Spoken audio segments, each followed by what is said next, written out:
Police की duty ने क्या हाल किया मेरा। न क्रिमिनल मिला न मेडल, इधर से उधर बस खाक छानते रहे।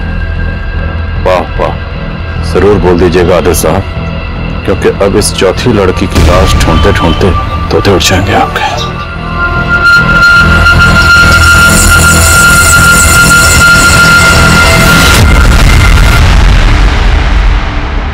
नमस्कार, आदाब। मैं आदिल खान क्राइम पेट्रोल दस्तक में आपका इस्तकबाल करता हूं। हम पुलिस वालों का सामना अक्सर खूंखार मुजरिमों से होता रहता है। ऐसे ऐसे खूंखार मुजरिम जिनकी महज दास्तान सुनकर ही आम इंसान की हवाएं उड़ सकती हैं। ऐसा ही एक मुजरिम आम लोगों के बीच नहीं बल्कि मेरे घर की दहलीज तक आ पहुंचा था। आखिर किसी मुजरिम ने मेरे घर पर वो कटी हुई उंगलियां क्यों भेजी थी? उसके पीछे की दास्तान हैरत से भरी थी। एक आम इंसान से लेकर एक खूंखार मुजरिम बनने तक की दास्तान, जिसमें इंसानी जिंदगी का हर जज्बात था। लेकिन उन जज्बातों ने कब, क्यों और किन हालातों में उन गुनाहों का जन्म दिया, ये जानकर आप दंग रह जाएंगे। अरे अच्छे से पकड़ो।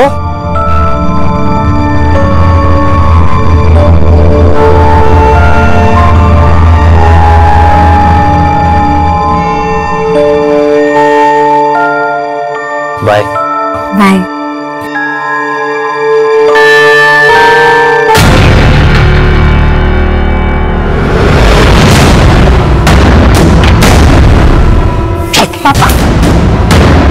शक्ल देखिए कभी अपनी है? ये चश्मा ना शक्ल ना सूरत। अरे बहन सी लगती है तू। और वो लड़का जो है ना बाइक पे चढ़ने आया था तुमने, वो 21 है तारे से। पक्का उसकी नियत में खोट है ना, जो तारे को भाव दे रहा है वो। अरे दूर रहना उस बंदूक से, बोल रहा हूं तुझे मैं, दूर रहना उससे। कौन दे रहा है? वही वो चिकना बाहर इसे छोड़ने आया था अपनी बाइक पे। इसको घास दे रहा है, इसको जिसको शादी के लिए 12 लड़के ना बोल चुके हैं। इंसान की खूबसूरती सूरत से नहीं सीरत में होती है। ऐसा मुझे जुगल ने कहा है। और आप लोग ये लोग ना समझने वाले, ये लोग चाहते ही नहीं कि तुम्हारी शादी हो, क्योंकि अगर तुम ससुराल चली गई तो उन लोग को कमा के कौन देगा? बाणी बाणी, अपनी आकाशवाणी बंद कर, बोल रहा हूं तने मैं। पापा, आपको समझने के लिए मुझे बानी के मशवरे की जरूरत ना है। मैं अच्छे से जानती हूँ कि आप लोग क्या चाहते हो, लेकिन अब मैं शादी करूंगी तो सिर्फ जुगल के साथ, और अब आप भी ना रोक पाओगे मुझे। मेरी बात सुन। और चढ़ा लो सर पे से।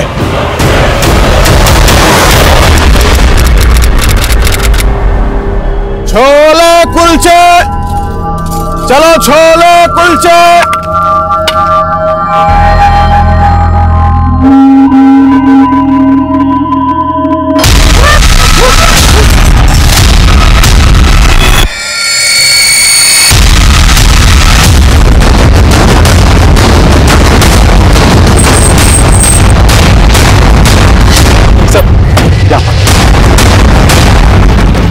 सर, यहाँ कचरे की थैली में उंगलियां कटी हुई मिली हैं।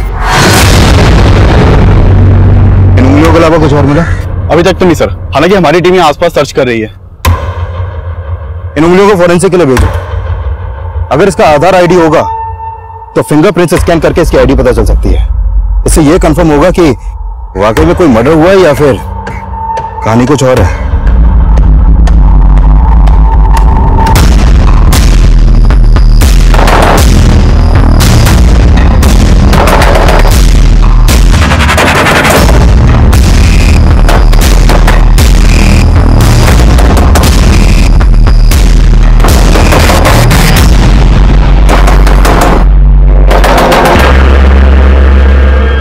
सर, उन कटी हुई उंगलियों से ये मंजू सिंह का आधार आईडी सामने आया। हमें लग रहा है इसका मर्डर हुआ।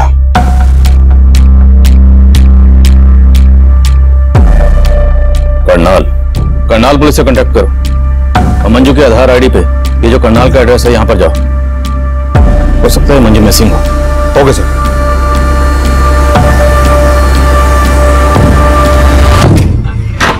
आप हैं अंकल जी? आप भूसने के हमारे से रिश्ता जोड़ने की कोशिश मत कर। रिंकी का है? तुम्हारा नहीं पता जी। हमारे मास्टर पर सी लिखा है क्या? पीछे जा। रिंकी! अंकल जी बात तो रिंकी! रिंकी लाया। रिंकी! अरे अंकल जी रिंकी नहीं आया। रिंकी! अरे अंकल जी, अरे कहाँ है यार? अंकल जी रिंकी नहीं आया। रिंकी नहीं आया अंकल जी। सर संभाल इलाका के एक डंपिंग ग्राउंड में एक औरत की लाश के टुकड़े मिले हैं। बड़ी मंजू की है? जी sir. Sir photo Manju Singh के लाश से मैच करता है।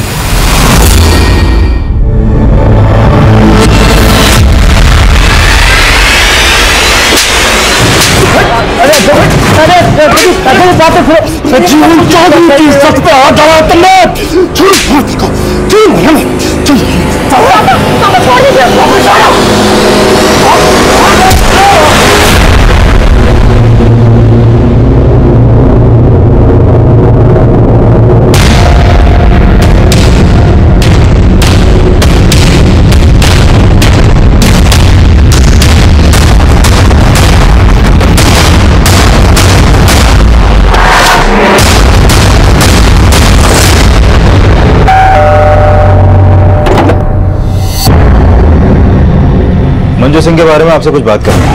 कहाँ है मंजू? सर मंजू यहाँ नहीं रहती। तो फिर कहाँ रहती? और आप क्या लगते हैं मंजू का? हम मंजू के माँ बाप हैं, लेकिन आप मंजू के बारे में पूछना क्या है?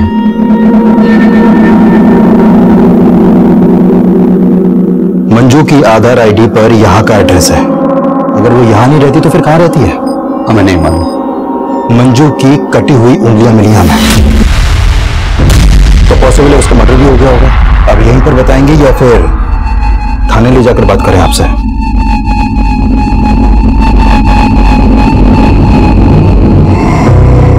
सर हम कुछ छिपा नहीं रहे। 2 साल से मैंने मंजू को नहीं देखा। तो फिर 2 साल से थी कहां वो? मंजू पानीपत के कॉलेज में पढ़ती थी। पानीपत के एक लड़के से उसकी दोस्ती हो गई। मैंने ये सब पसंद ना था साहब। आज से तेरा कॉलेज जाना बंद। आज के बाद दोबारा उस लड़के से मिलने की कोशिश की ना तो अच्छा ना होगा। लेकिन मंजू उस लड़के के लिए हमें 2 साल पहले छोड़कर भाग गई। कौन था वो लड़का?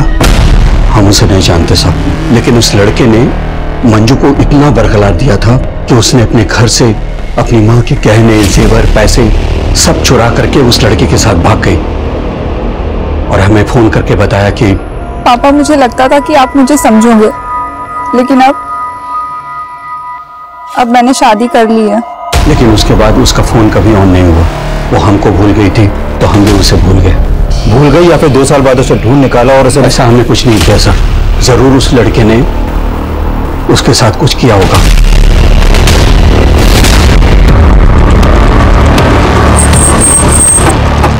मंजू के माँ बाप का बयान क्रॉस वेरीफाई करो। हो सकता है वो झूठ बोले या कोई कहानी बना रहे हो। राइट सर, लेकिन मंजू के फादर ने मंजू का जो नंबर दिया था वो अब भी बंद है। उस नंबर के कॉल रिकॉर्ड्स निकलो। हो सकता है उसमें उस लड़के का नंबर हो जिसका जिक्र मंजू के फादर ने किया था। Okay sir. सर मर्डर बहुत ही ब्रूटली किया गया है। लाश के टुकड़े करके यहाँ पे डंप कर दिया गया। तो सर हाथ की उंगलियां कटी हुई हैं।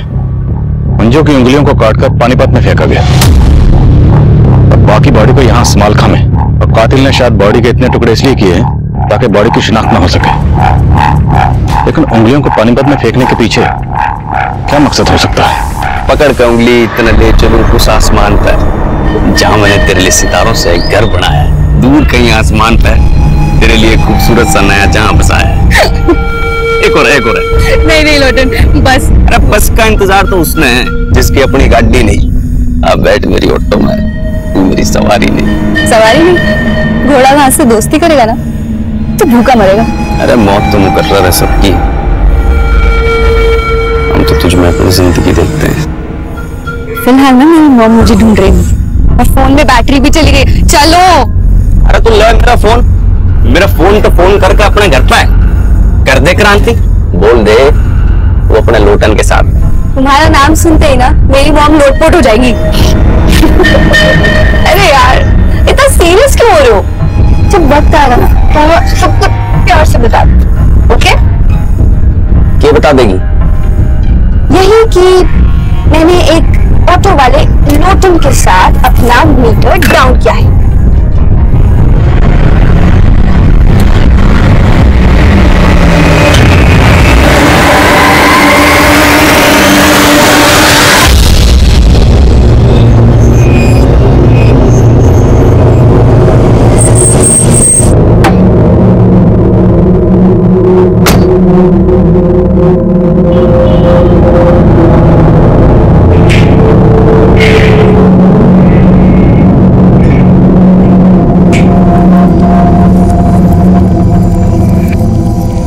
अभी क्यों रो रही हो? मैं हूं ना तुम्हारे साथ, सब ठीक हो जाएगा। ज्यादा अक्षर बढ़ने की कोशिश ना कर और तू रोना धोना बंद कर ले। कल से नौकरी पे जाना है और अगली बार से उस छोरे से मिलना नहीं है, वरना इस बार उसका सर फोड़ा, अगली बार थारा फोड़ूंगा। पापा ये आप क्या कर रहे हैं? मैं जुगल को अपना पति मान चुकी हूँ। अरे बाबड़ी पूछ, थारे को पेट से कर देगा वो और छोड़ देगा। अरे ऐसे छोरों का ईमान ना होता है कोई।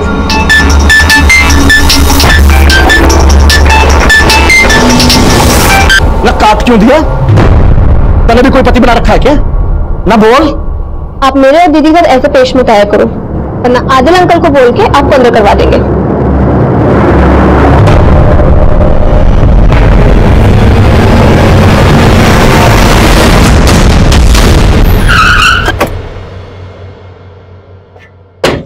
जैन सर। जय सर, मंजू के फादर ने मंजू का जो मोबाइल नंबर दिया था वो 2 साल से बंद है और मैंने चेक किया कि मंजू 2 साल से अपने फादर के यहाँ करनाल में भी नहीं देखी गई है। 2 साल से मंजू कहाँ थी? सर मैंने मंजू के 2 साल पुराने कॉल रिकॉर्ड चेक किए। 2 साल पहले तक मंजू एक राजवीर सोलंकी नाम के लड़के को काफी कॉल करती थी। ये राजवीर पानीपत में मंजू के साथ उसी के कॉलेज में पढ़ता था। कॉलेज का कुश्ती पहलवान था सर वो। 121, 122, दबा के कर बेटा, दबा के पेल। 123, 124। बस बापू, तेल निकल गया। अरे तेरा तेल ना आशिकी ने निकाला बेटा। मैं तुझे नेशनल चैंपियन बनाना चाह रहा था, लेकिन तू औरतों के हुस्न का चैंपियन बन बैठा। चल कर। बापू और कितना खसेगा, गलती हो गई, माफ कर देना। अरे चल, बहाने मत बना। 127, 128। सुनिए जी, वो पुलिस आई है। क्या? राजवीर के लिए पूछ रहे हैं।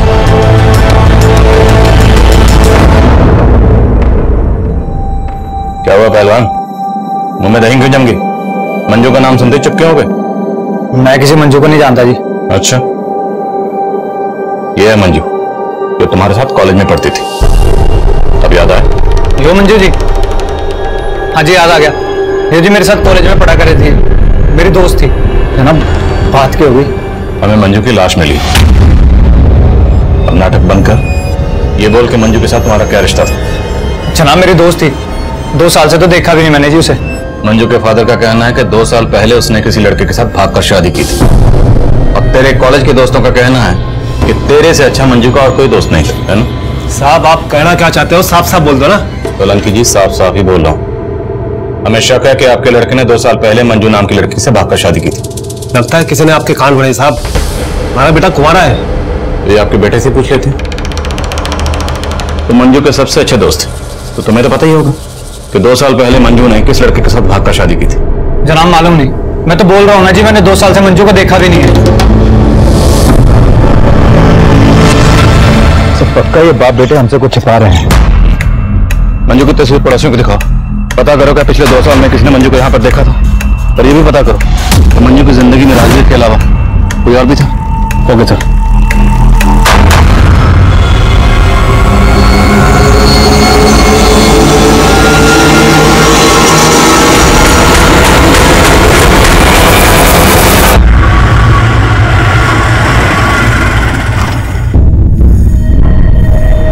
चलो बाय। बाहर से बजाएगी, अंदर नहीं लेके चलेगी अपनी मम्मी से मिलवाने। खोलो होटल, उनका फल मीठा होता है ना। तो बड़ी नमकीन है, नमकीन और मीठा एक साथ, कहीं बदहजमी ना हो जाए।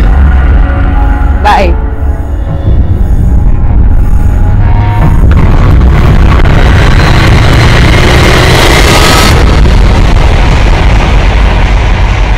हेलो। ये क्या हुआ है? तो असल लग रही, सब तेरी वजह से हुआ है। मुझे नहीं खेलना तेरा शतरंज का खेल। प्यार करूं तुझसे और इस लड़ाऊं तेरी बहन से। बंद करियो नाटक। खत्म ही करना था तो क्यों सोया मेरी बहन के साथ? तेरी बहन भाग गई थी और इससे पहले मैं भाग जाता ना, तेरे पापा आ गए थे। और अपनी फैमिली को तू जेलस करने के लिए ना अपनी बहन की भावनाओं से खेल रही है। प्यार करने लगे सच में मुझसे वो। अरे तो तू भी करना, क्या प्रॉब्लम है? वैसे भी रिंकी दीदी तुझे बहुत खुश रखेगी। मैं तुझसे प्यार करता हूँ। किसका फोन है? छोड़ तू। मुझे तेरे इरादे ठीक नहीं लग रहे। ये खिचड़ी पकड़ी, खिचड़ी ना तंबी कबाब। तू टेंशन ना ले, तेरे जायके का पूरा ख्याल रखूंगी मैं, ठीक है?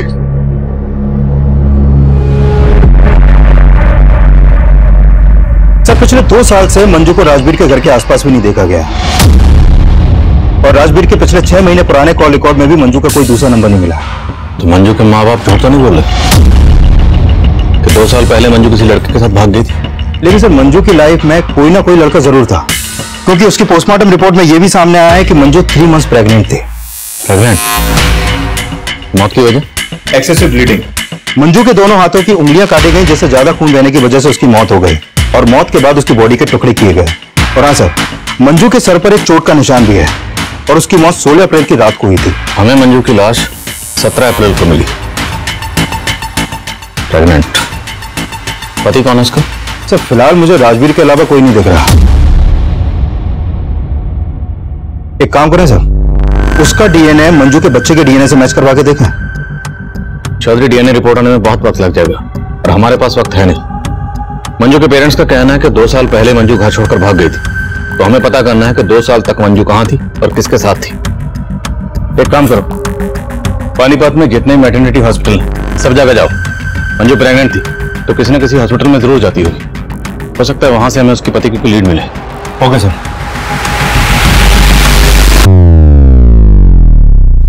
शुरुआत में कटी उंगली मिलने के बाद मेरे कलीग्स ने मर्डर की थ्योरी बनाई, पर मुझे लग रहा था कि शायद ये केस मर्डर का ना हो। पर यह केस ना सिर्फ मंजू के मर्डर का था, बल्कि इस केस में एक से एक खौफनाक मंजर सामने आने वाले थे, जिसमें मंजू के मर्डर से लेके उसके जिस्म के टुकड़े टुकड़े करने के मंजर से भी कहीं ज्यादा खौफनाक मंजर थे। तब हम इस बात पे फोकस कर रहे थे कि मंजू का पति कौन है, और मंजू के पेट में पल रहा वो बच्चा किसका था। मंजू की आपबीती में हमें मंजू के पेरेंट्स का रोल भी सस्पिशियस लग रहा था, क्योंकि उन लोगों ने मंजू की डेड बॉडी को भी क्लेम करने से मना कर दिया था।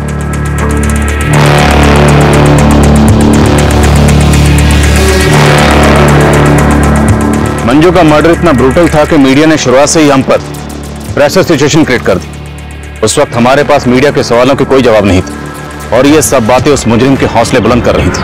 एक गर्भवती महिला की हत्या करके उसके टुकड़े टुकड़े करके शहर में फेंक दिया जाता है, और पुलिस उस किलर के खिलाफ कोई भी सबूत नहीं जुटा पाती है। क्या ये पुलिस की नाकामी है या फिर उस अपराधी की जीत पुलिस को गुमराह करने में सफल होता नजर आ रहा है? क्या पुलिस मंजू के उस कातिल तक पहुंच पाएगी या नहीं?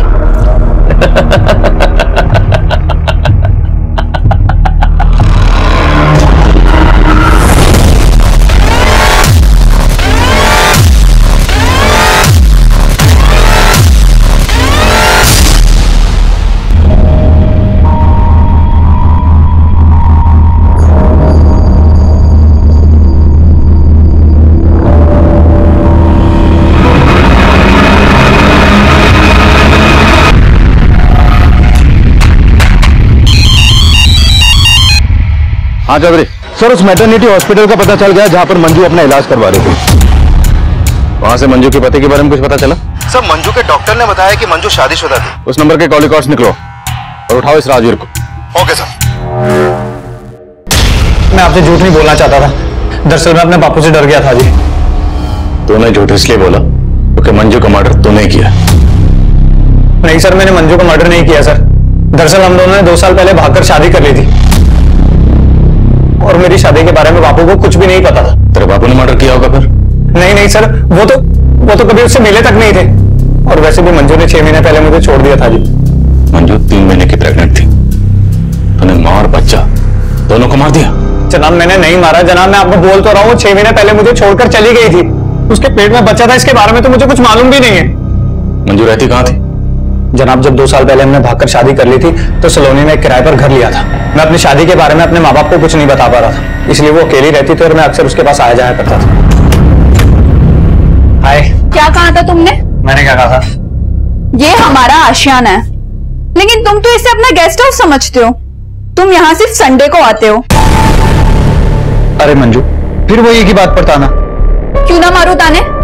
तुमने मुझे अपनी रखेल समझ रखा है। मैं तुम्हारी बीवी हूँ। देखो, अगर तुम्हें हिम्मत नहीं है मुझे अपने माँ बाप से मिलवाने की, तो तुम भी यही रुक जाओ, जिससे मैं तुम्हारे लिए अपने माँ बाप को छोड़ के आई हूँ। मंजू, मुझे और वक्त चाहिए, समझो ना। थक चुकी हूँ मैं, अब मुझसे और सहन नहीं होता। देखो, या तो तुम मुझे अपने घर ले जाओ, या तो तुम अब से यही रहोगे। जनाब, मंजू को समझाना मुश्किल होता जा रहा था।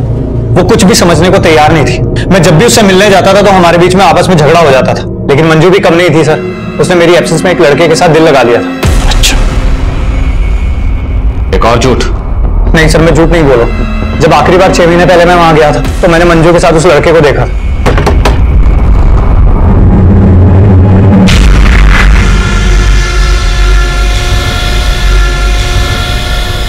मंजू, कौन था ये लड़का? यहाँ क्या कर रहा था? दरवाजा खोलने में इतना टाइम क्यों लगाया? ये बोल के तुम कहना क्या चाहते हो? जनाब, उस दिन बात इतनी बिगड़ गई थी कि हमने आपस में बात करनी बंद कर दी थी और उसके बाद मैंने आना जाना भी वहां बंद कर दिया था। लेकिन हो ना हो सर, उस लड़के के साथ उसका कोई ना कोई तो चक्कर था और वो बच्चा पक्का उसी का ही है। मेरा बच्चा नहीं है सर। वो कौन था वो लड़का? सर, उस लड़के को मैं जानता नहीं। उसे पहली और आखिरी बार मैंने वहीं पर देखा, लेकिन सर वो बच्चा मेरा नहीं था सर। तो बच्चा तेरा है या नहीं, ये मंजू की डीएनए रिपोर्ट से पता चल जाएगा। मंजू और राजवीर सलोनी में जिस घर में रहते थे उस घर पर जाओ। हो सकता है मंजू का मर्डर वहीं हुआ और बाद में बॉडी को डंप किया गया। Okay sir. सर, पानीपत कनाल के बीच एक औरत की लाश मिली है। उसकी उंगलियां भी कटी हुई हैं।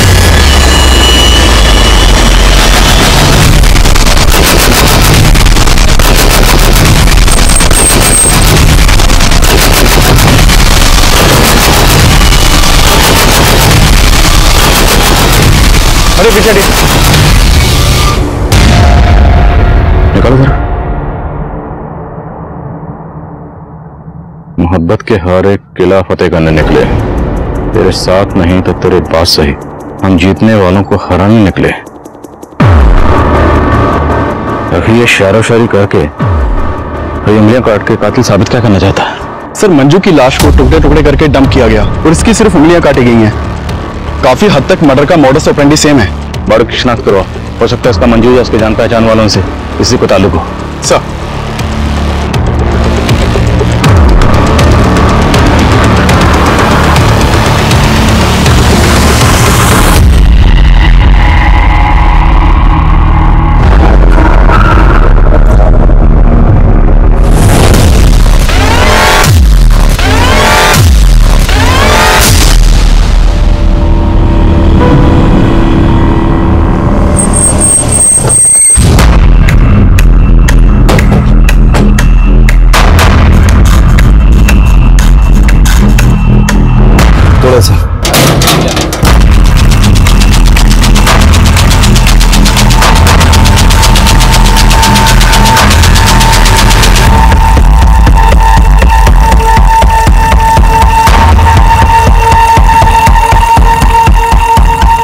मंजू के सलोनी वाले घर में ऐसे कोई साइन नहीं मिले जैसे लगे कि मर्डर यहाँ पर हुआ हो। करनाल और पानीपत के बीच हमें जिस औरत की लाश मिली है उस औरत की भी उंगलियां काटी गई।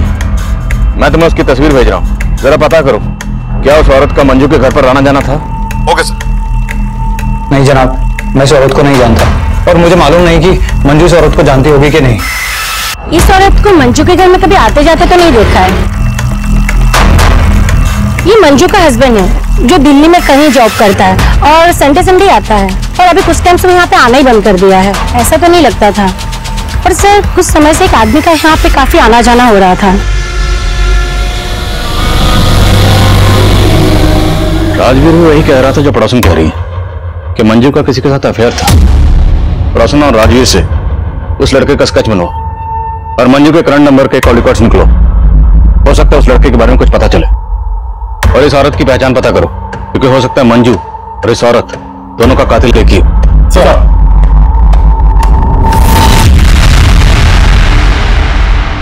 अरे भाई, ये ऑटो गाड़ी पार्क कर देना और एक भी स्क्रैच नहीं आना चाहिए। ए भाई, यहाँ मैं कार पार्किंग में खड़ा हूँ, तुम्हारी उड़न खटोला के लिए नहीं। वो भैंस की पूछ, रोमांस के मूड में उसलिए प्यार से सुन। मैं तेरा कस्टमर हूँ और तू दरबान। बेगर्स कांट बी चूजर्स, समझा? नहीं समझा? अच्छे से गाड़ी पार्क करियो, एक भी स्क्रैच आ गया ना तो तेरी खाट खड़ी कर दूंगा।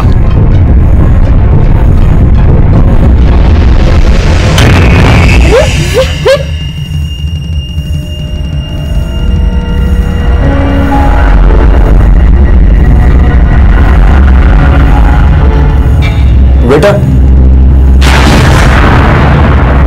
रोटन सुनो ना, वो मैं कह रही थी कि जब हम घर जाएंगे ना,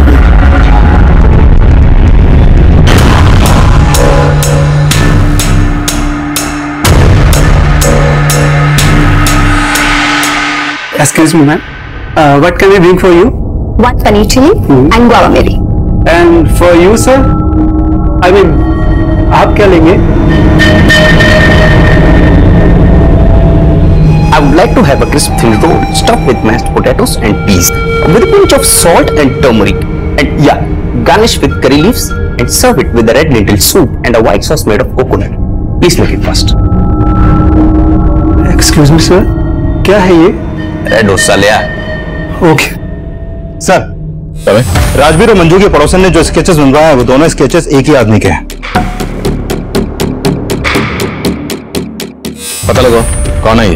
सर, चौधरी, ये भी चेक करो कि वो पड़ोसन कहीं राजवीर के कहने पर ये बयान तो नहीं दे रही। Okay sir.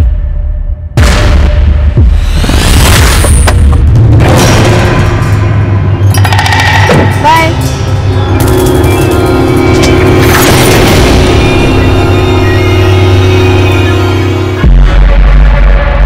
अच्छा, इस गाड़ी वाले के चक्कर में तुमने मेरा टक्का अपनी बहन से भिड़ा रखा है? अरे नहीं यार, कजिन है मेरा, यहाँ तक आया तो ड्रॉप कर दिया। बस अब मैं तेरे चक्कर में नहीं आने वाला। बता तेरी बहन क्या बोली कि मुझे सच में भगा के ले जा। अरे वाह, ये तो बहुत अच्छी बात है यार। प्रॉब्लम क्या है? ऐश करना। बहुत हुआ तेरा मजाक। तेरी बहन को ना मैं सच सच बता दूंगा कि मैं उससे नहीं तेरे से प्यार करता हूँ।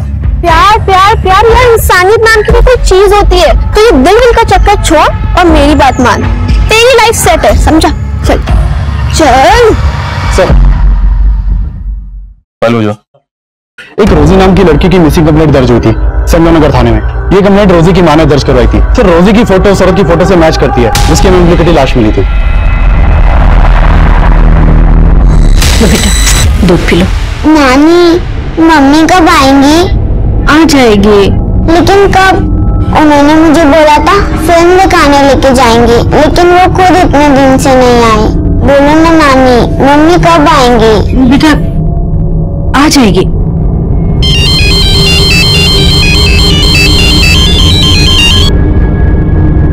हेलो,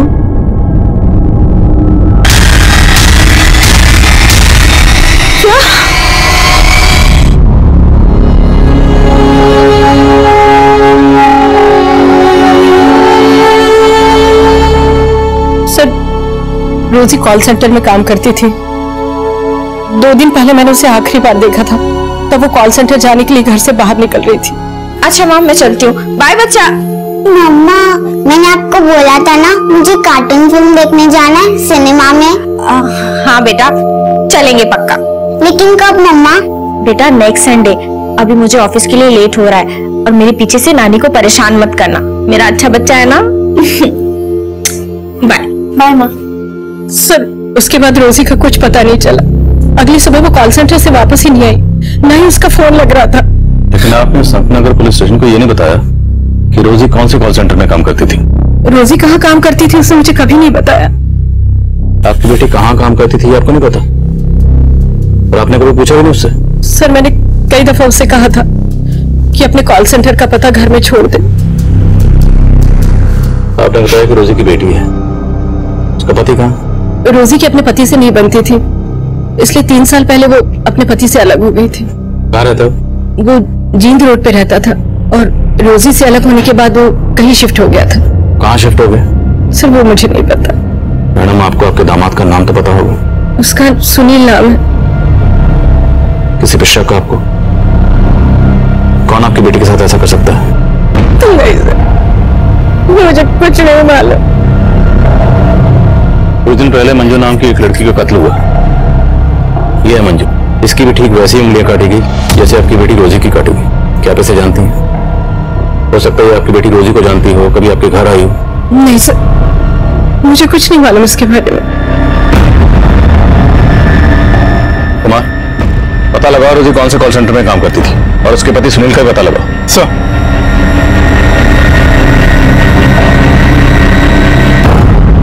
पुलिस ने उस दूसरी औरत की पहचान कर ली है जिसकी हाल ही में उंगली कटी हुई लाश मिली थी। लेकिन मंजू मर्डर केस की तरह ही पुलिस रोजी के इस मर्डर केस में फिलहाल कोई भी पुख्ता सबूत नहीं इकट्ठा कर पाई है और नाकामयाब नजर आ रही है। अब सबसे बड़ा सवाल ये उठता है, क्या मंजू और रोजी का कातिल एक ही है या ये कोई 2 अलग अलग लोग हैं?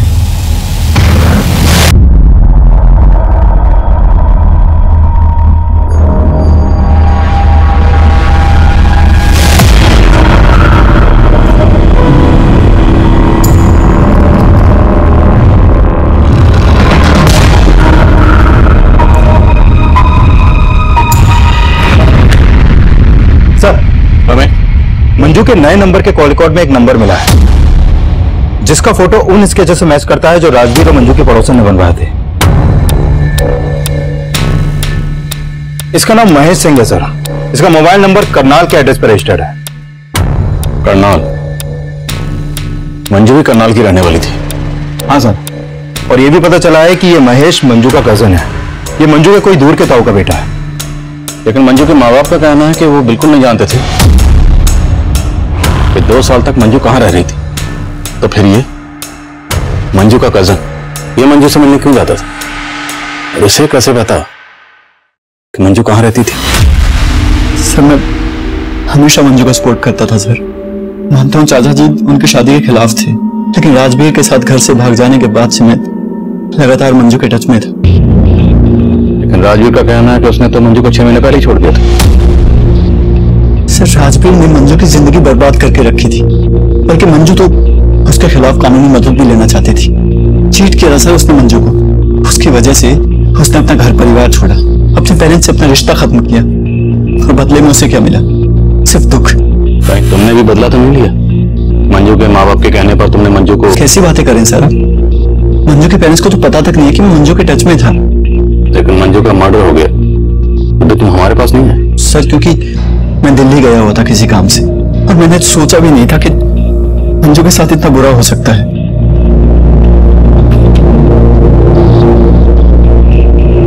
इसे जानते हो? नहीं सर, और वैसे भी मैं पानीपत में कम ही आता था।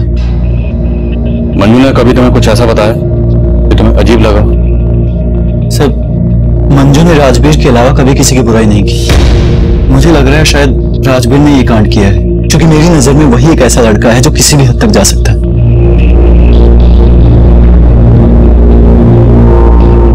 सर राजवीर और मंजू के पड़ोसन को लग रहा था कि ये महेश मंजू का लवर है, लेकिन ये तो मंजू का कजन निकला। सर कहीं ये एंगल मंजू के पेरेंट्स से तो नहीं जुड़ा? शायद ऑनर किलिंग, क्योंकि वो लोग भी मंजू और राजवीर की शादी के खिलाफ थे। अगर एंगल वाकई ऑनर किलिंग का है तो फिर राजवीर का बाप भी हमारा स्ट्रॉन्ग सस्पेक्ट है। एक काम करो, इन सब के डीएनए मंजू के बच्चे के डीएनए से मैच करो। हम किसी का भरोसा नहीं कर सकते। Right sir.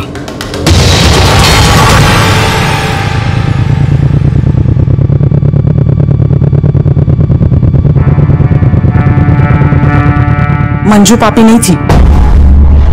क्या बकवास कर रही हो?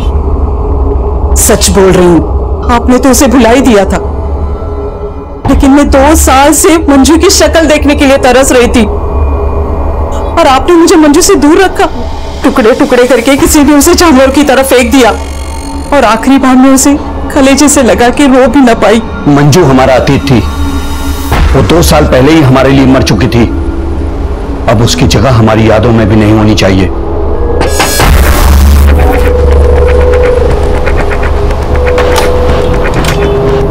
सिंह साहब आपको हमारे साथ चलना है। चलना होगा? आपका डीएनए टेस्ट करवाना है।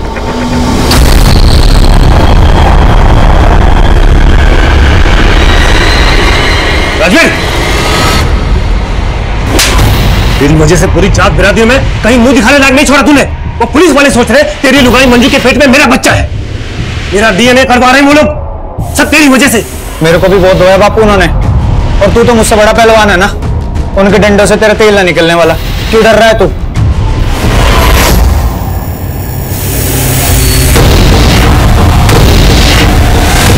जब मियां बीवी राजी तो क्या करेगा काजी?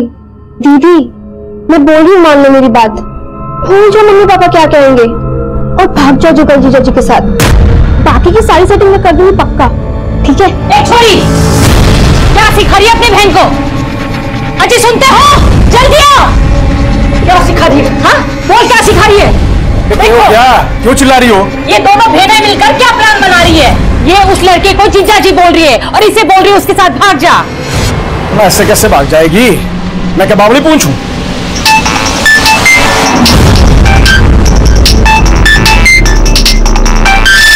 तूने किसके फोन आते रहते हैं? ना बता दे, नहीं ऐसा ना रिंग से पहले थारी टांगे तोड़नी पड़े। कंजर खाना बना के घर को।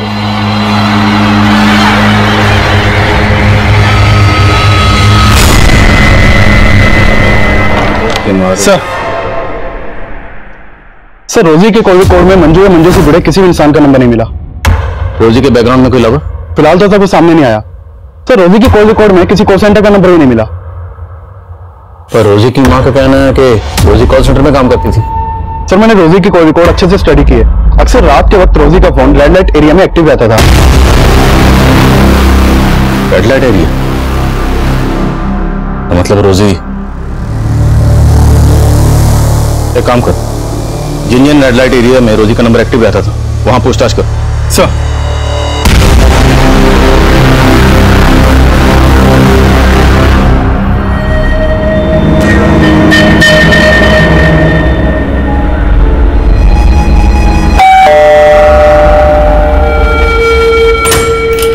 मम्मी, ये मेरा दोस्त लोटन। नमस्ते। Lotan, strange name. जी, यो नाम मेरी मम्मी ने दिया है जी। अच्छा, प्लीज कम, हैव सीट। तो लोटन, तुम काम क्या करते हो? ऑटो है जी मेरा। Auto driver? नहीं जी, मतलब ऑटो मेरा खुद का है, मैं ओनर हूँ उसका और अपनी मर्जी का भी। मम्मी, आपको पता है मैं ना लोटन के ऑटो में रोज कॉलेज जाती हूँ और पता नहीं टाइम कैसे बीत जाता है, पता ही नहीं चलता। आपको पता ही है ना, बातें ऐसी करता है कि कोई भी इंसान ना हंस के लोटपोट हो जाए। शैली, तुम इस ऑटो वाले को यहाँ मुझसे मिलवाने लाई हो? तेरा दिमाग तो ठीक है? इसमें प्रॉब्लम क्या है? प्रॉब्लम है you don't know these illiterate people. Auntie, I'm definitely an auto driver, but I've planned everything. I've planned my future, and trust me, it's bright. I'll soon begin my own startup. जैसे cab services होती है, वैसे auto services. I've planned everything. मेरी सारी plannings में अच्छी तरह समझ गए। अभी गए यहाँ से और दोबारा मेरी बेटी से मिलने की कोशिश की ना तो अच्छा नहीं होगा। फ्रॉड। बेबी, लोटन, एक सेकंड बात सुनो, हम बैठ के। Cool babes. कोई बात नहीं, तेरी मम्मी को मैं पसंद नहीं आया। मैं चाहता हूँ तेरी गली से तेरा नाम लेकर, और ये मोहब्बत है जो ना कभी मिटी थी और ना मिटेगी। शैली, तुझे इस ऑटो ड्राइवर के अलावा कोई लड़का पसंद नहीं आया? मैं लोटन से प्यार करती हूँ। सर, ये कुलचे वाला है, ये बोल रहा है रोजी को जानते हैं। क्या जानते हो तुम रोजी के बारे में? साहब वो रोजी धंधा करती थी साहब, और वो और एक लड़का अक्सर मेरे यहाँ से छोले कुलचे खाते थे। कौन लड़का? और ये रोजी का क्या लगता है? दल्ला था साहब उसका, वो सोनू नाम था उसका। सोनू? कहाँ मिलेगा सोनू?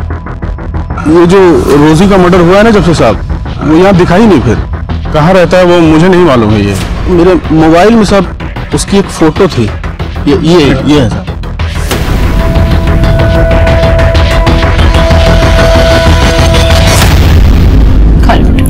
मुझे नहीं खाना। थोड़ा सा खा लो। नहीं, जब तक मम्मी नहीं आएगी मैं कुछ नहीं खाऊंगी।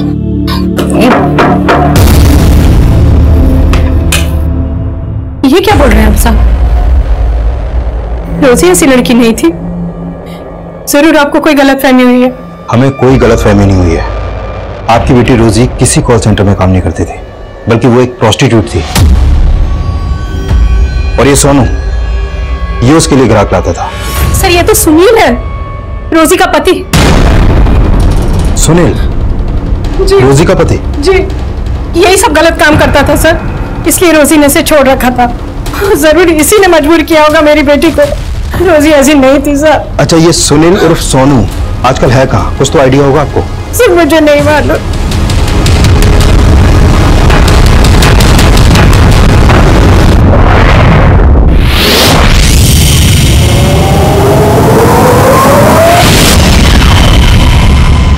साहब, उस रोजी को ना ये धंधा अच्छा नहीं लगता था। तो क्या सोनू उससे जबरदस्ती काम करवा रहा था? वो तो अपनी बेटी को बढ़ाने के लिए, उसको पालने के लिए सब करती थी। सब वो हमारे साथ ना बहुत टाइम से धंधे पे थी। सब वो तो उसके लिए और हमारे लिए ग्राहक लेके आता था। ये सोनू मिलेगा कहाँ, तुम्हें मालूम है? उसका फोन तो करीन से लग नहीं रहा है, लेकिन हाँ, उसका एक दोस्त था जाकिर, उसके घर पे उसका आना जाना था। जाके उससे बात करो। कहाँ रहता है जाकिर?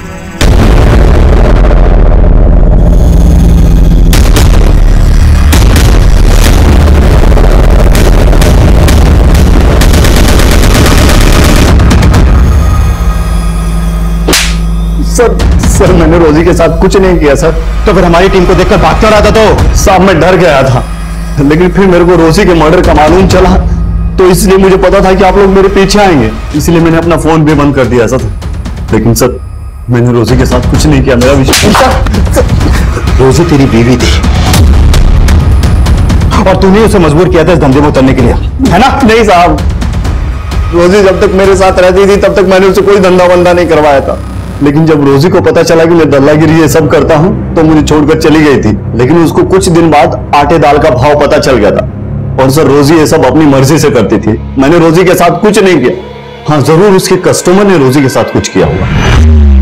कौन कस्टमर? सर कुछ रोज पहले एक टैक्सी वाला आइटम ढूंढते हुए हमारे एरिया में आया था, उसने रोजी के साथ कुछ किया होगा। मैंने रोजी को आखिरी बार उसी के साथ देखा था सर। उसके बाद रोजी लौटकर वापस नहीं आई, फिर मालूम चला कि रोजी की लाश मिली। कौन था वो टैक्सी वाला? ये तो मुझे मालूम नहीं है, पहले कभी मैंने देखा नहीं था। टैक्सी का नंबर देखा था? इतना कहां याद रहता है सर, मुझे तो ठीक से उसकी शक्ल भी याद नहीं है, लेकिन ये बात पक्की है कि सर वो सरदार था और उसी ने रोजी के साथ कुछ किया होगा।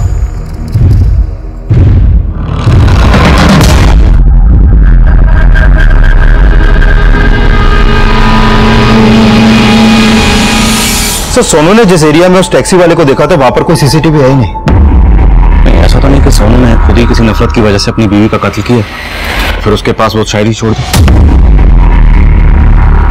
लेकिन सर मैंने सोनू की हैंडराइटिंग भी शायरी की लिखावट से मैच करके देखी है, मैच ही नहीं हुई है। अगर सोनू सच बोला तो पॉसिबल है कि मंजू ने उसे सरदार की टैक्सी हायर की हो जिसकी रोजी ने की थी, क्योंकि दोनों की मर्डर ऑपरेंडी सेम है। सभी टैक्सी स्टैंड पर पता करो, एक सरदार टैक्सी वाले को ढूंढना मुश्किल नहीं होना चाहिए। राइट।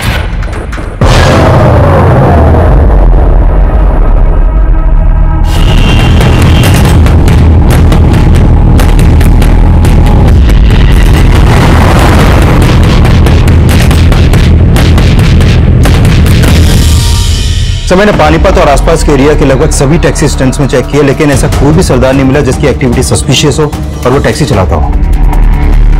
पॉसिबल है कि वो टैक्सी वाला सरदार हो ही नहीं, बल्कि किसी ने सरदार के गेटअप में पहले मंजू का और बाद में रोजी का मर्डर किया। सर हमें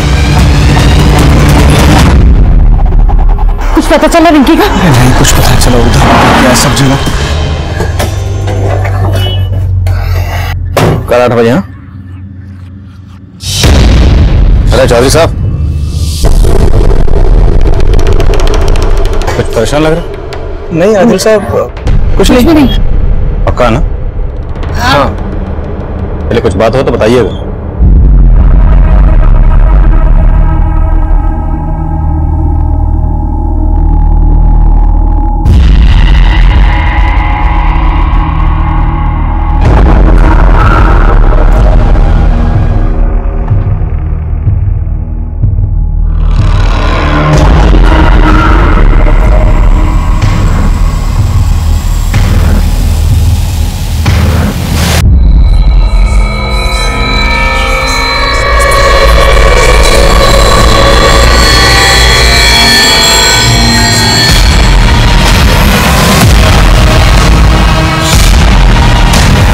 पुलिस की ड्यूटी ने क्या हाल किया मेरा, न क्रिमिनल मिला न मेडल, इधर से उधर बस खाक छानते रहे।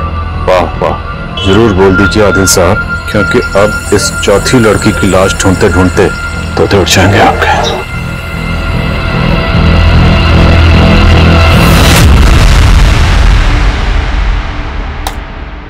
सर इस फुटेज में तो ये सरदार उस बॉक्स को रखता हुआ दिखाई दे रहा है, मतलब इसी सरदार ने वो कटी हुई उंगलियां आपके घर के गेट पे रखी। तो सर रोजी के साथ जो टैक्सी ड्राइवर देखा गया था वो भी एक सरदार था। लेकिन चौधरी ये बंदा सरदार नहीं, नकली सरदार, इसने भेष बदला हुआ और ये जो भी है मुझे चैलेंज कर रहा है। हाँ कुमार। सर आपके नाम पे एक लेटर आया है और उसके ऊपर पोस्टमार्टम रिपोर्ट लिखा हुआ है।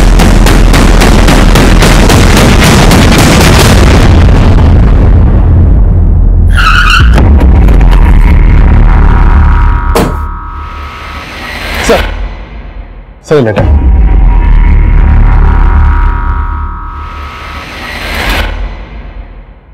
आदिल साहब ये उस चौथी लड़की की पोस्टमार्टम रिपोर्ट है जिसकी उंगलियां आपको आपके घर पे मिली होंगी। उस लड़के की मौत एक्सेसिव ब्लीडिंग की वजह से हुई। उसके बाद उसकी 10 की 10 उंगलियां काट दी गई। मौत 7 मई की रात को हुई और उसी रात आपके मोहल्ले की एक लड़की गायब हुई।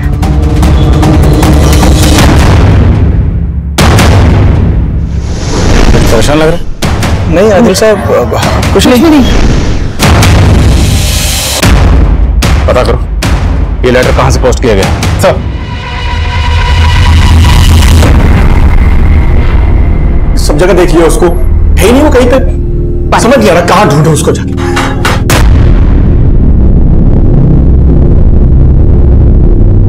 क्या चौधरी साहब किसे ढूंढने की बात कर रहे हैं? सब ठीक तो?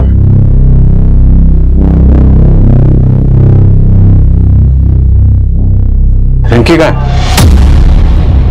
आदिल साहब समझ में नहीं आ रहा किस मुंह से बोलो। बोलिए क्या बात? रिंकी एक लड़के के साथ भाग गई। किस लड़के के साथ? जुगल के साथ। एक नंबर का लफंगा है। अब ना उसका फोन मिल रहा है और ना ही रिंकी का। कहाँ रहता है जुगल?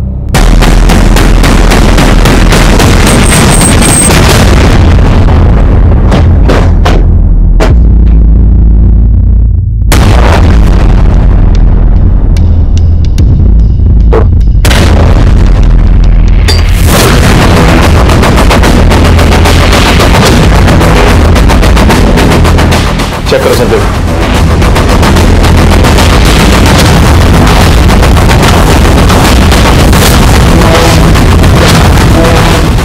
सर यहां तो कुछ भी सस्पिशियस नहीं मिला। चौधरी हो सकता है जो मुझे चैलेंज कर रहा है वो जुगल ही हो। रिंकी और जुगल दोनों के कॉल रिकॉर्ड्स अच्छे से स्कैन करो। Okay sir. हाँ कुमार। सर वो लेटर एक सरदार ने पोस्ट किया है।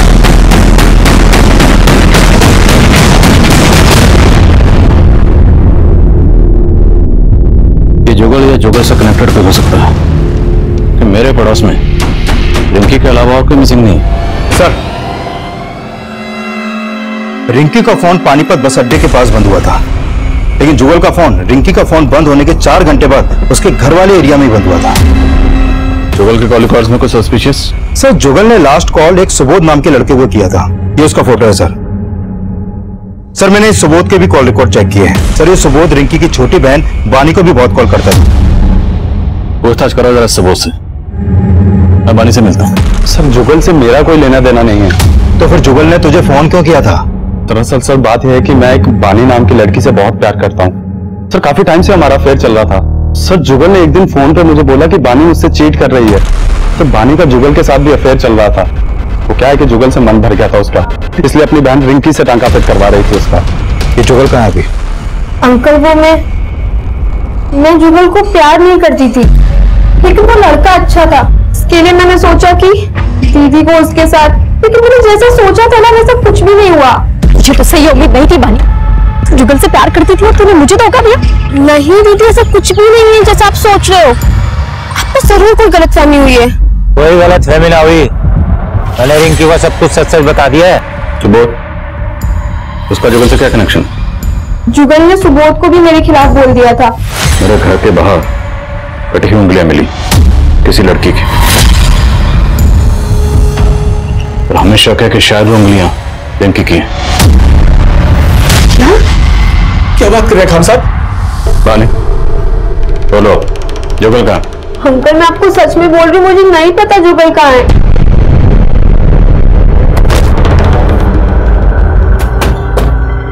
मुझे खत लिखने वाले का कहना है कि उसने मेरे पड़ोस की एक लड़की को मार डाला। हमें अभी तक किसी लड़की की लाश नहीं मिली। रिंकी गायब है जुगल के साथ। एक काम करो, बानी और सुबोध दोनों के फोन सर्विलेंस पे डालो। हाँ सर, एक औरत आई है अपनी बेटी की मिसिंग कंप्लेंट लिखवाने। सर ये मेरी बेटी शैली है, कल रात से ही घर नहीं आई है और इसका फोन भी नहीं लग रहा है। सर मैं बहुत परेशान हूँ, आप प्लीज इसे जल्दी ढूंढिए, कहीं इसके साथ कुछ गलत ना हो जाए। आपको किसी पे शक है? हाँ सर, एक लोटन नाम का ऑटो ड्राइवर।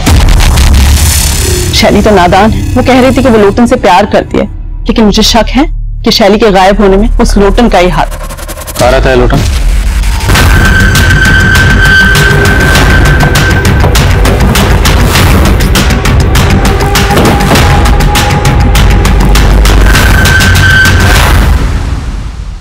ताला तोड़वाओ।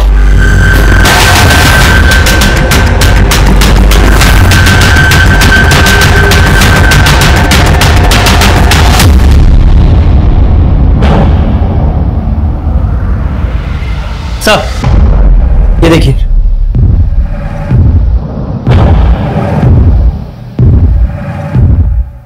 सर ये देखिए, यहां पर भी ब्लड के ट्रेसेस हैं, लेकिन सर ये ब्लड सो का है, जबकि लोटन की बॉडी पर जो ब्लड है वो बिल्कुल फ्रेश है। तो ये ब्लड किसका है?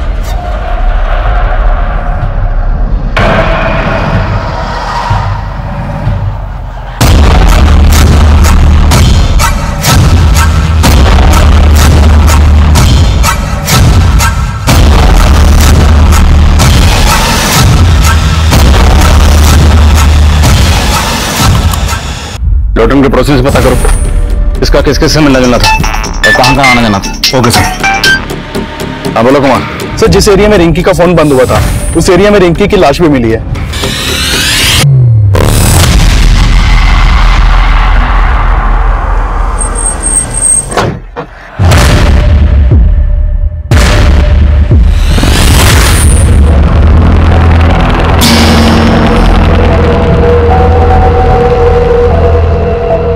तेरे कूचे में कटी उंगलियां फेंक के हम सीना तान के निकलते हैं। मैं वो हूं जिसका आप तसव्वुर भी नहीं कर पाएंगे। बहुत पापड़ बेलने पड़ेंगे आदिल साहब, मुझे नहीं, मच्छर पकड़ो।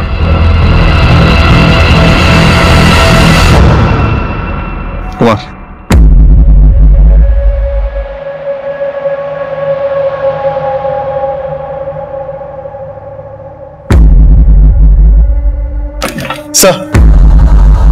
सर हमने जिन जिन सस्पेक्ट्स के डीएनए करवाए थे उनकी रिपोर्ट आ गई है। सर मंजू के बच्चे का डीएनए महेश के डीएनए से मैच करता है।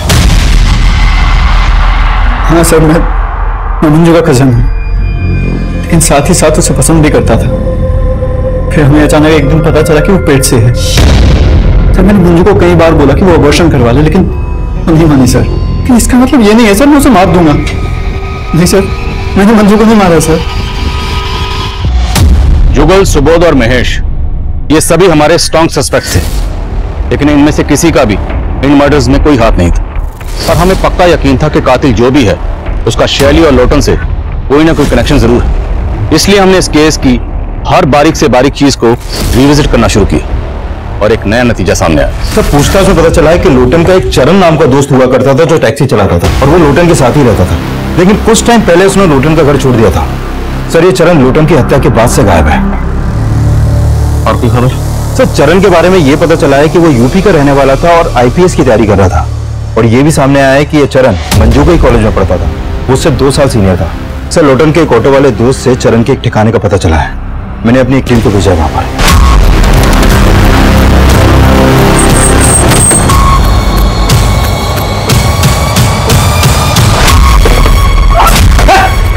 पकड़े से पकड़ो, लेके जाओ।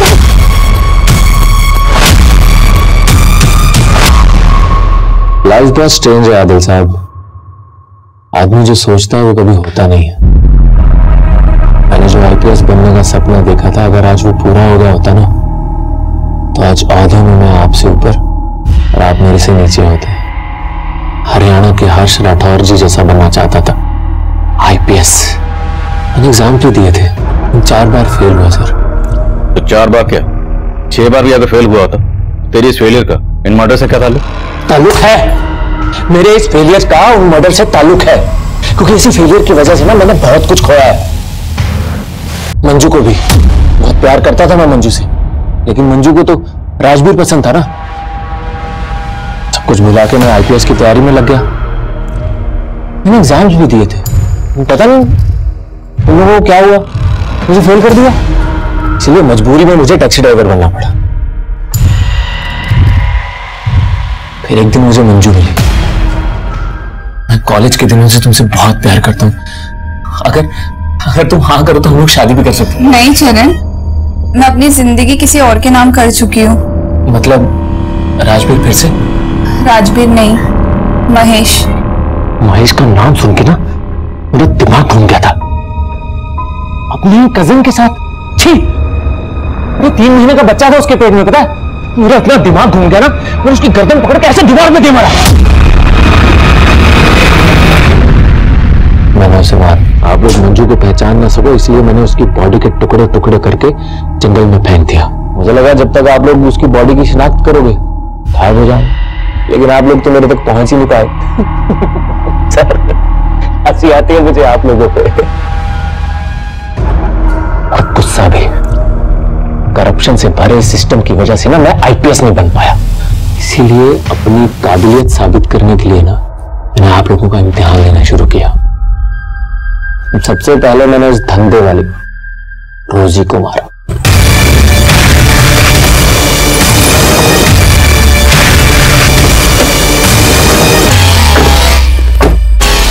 ये कहाँ लाए हो तुम मुझे? मारने के लिए। चल, क्या कर रहे हो? चल। तू लाश के पास गांजा खाकर क्यों फेंकता था? चैलेंज था सर। आप पुलिस वाले हैं तो थोड़ा चैलेंज तो बनता है ना, लेकिन आप तब भी नहीं पकड़ पाए। फिर मैंने आपको दूसरा चैलेंज दिया। रिंकी टैक्सी का वेट कर रही थी, मैंने उसे भी उठा लिया और क्या कर रहे हो? बड़ा मजा आ रहा था मुझे आप लोगों के दिमाग के साथ खेलने में, लेकिन साला दिल के चक्कर में हार गया। वो लोटन था ना, साला बार बार मुझे चिढ़ाता था शैली का नाम लेके। मैंने सोच लिया कि अगर मंजू नहीं मिली तो क्या हुआ, इसकी शैली को छीन लूंगा।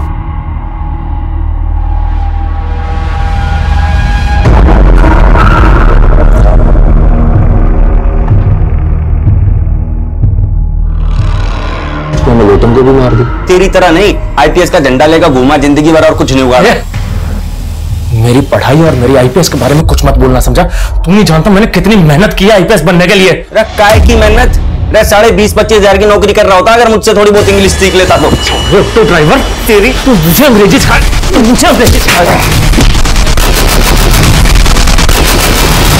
लोटन को मारने के बाद मैंने शैली को भी उठा लिया। शैली बस मेरी होने ही वाली थी कि आप लोग आ गए और मुझे उठा के यहां ले आए। क्या बनना चाहता था? IPS, Indian police service. Police वाला बनना चाहता था, लेकिन इतना भी नहीं जानता कि कानून किस तरीके से काम करता।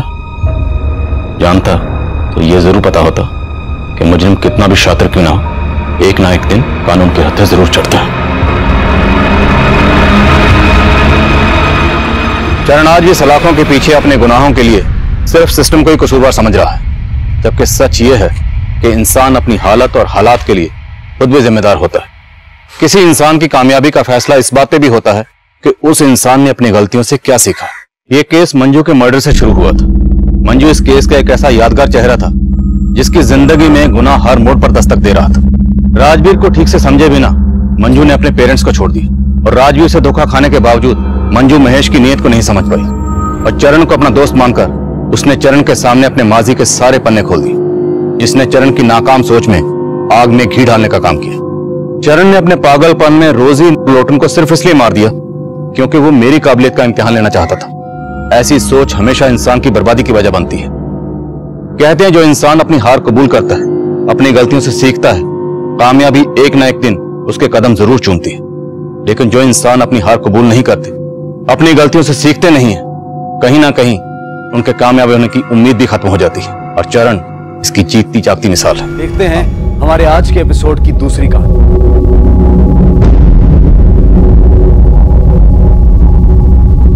आजादी मुबारक हो। धन्यवाद। एसपी साहब मिलना चाहते हैं, सिर्फ 10 मिनट के लिए। भाई शहर के एसपी साहब मिलना चाहते हैं, जब आप कहेंगे हाजिर हो जाओ। धन्यवाद।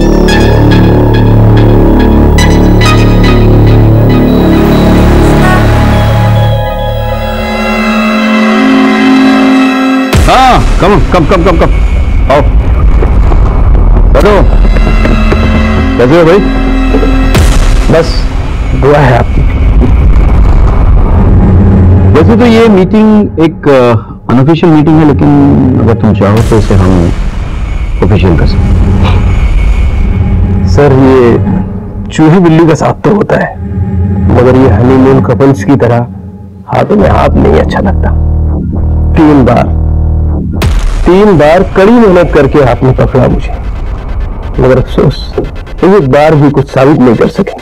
वक्कर, और ये खुशी तुम जो मुझे दिखा रहे हो ना, वो इसलिए क्योंकि तुम्हें लगता है कि पुलिस वालों के हाथ कानून से बंधे हैं, तो तुम तो फ्री हो गैर कानूनी हथकंडे के लिए। तुम जरा सोचो, अगर पुलिस वाले भी तुम्हारी तरह गैर कानूनी हथकंडे करने लगे, तुम बचोगे नहीं। टुकड़े टुकड़े करूंगा कहीं चोट के निकले। जी सर। एसपी साहब को ले लो, अपने गुस्से पे काबू रखें। Okay sir. सर वाले क्या है? रखो। सर चाय ज्यादा गर्म है, फूंक कर पीजिएगा।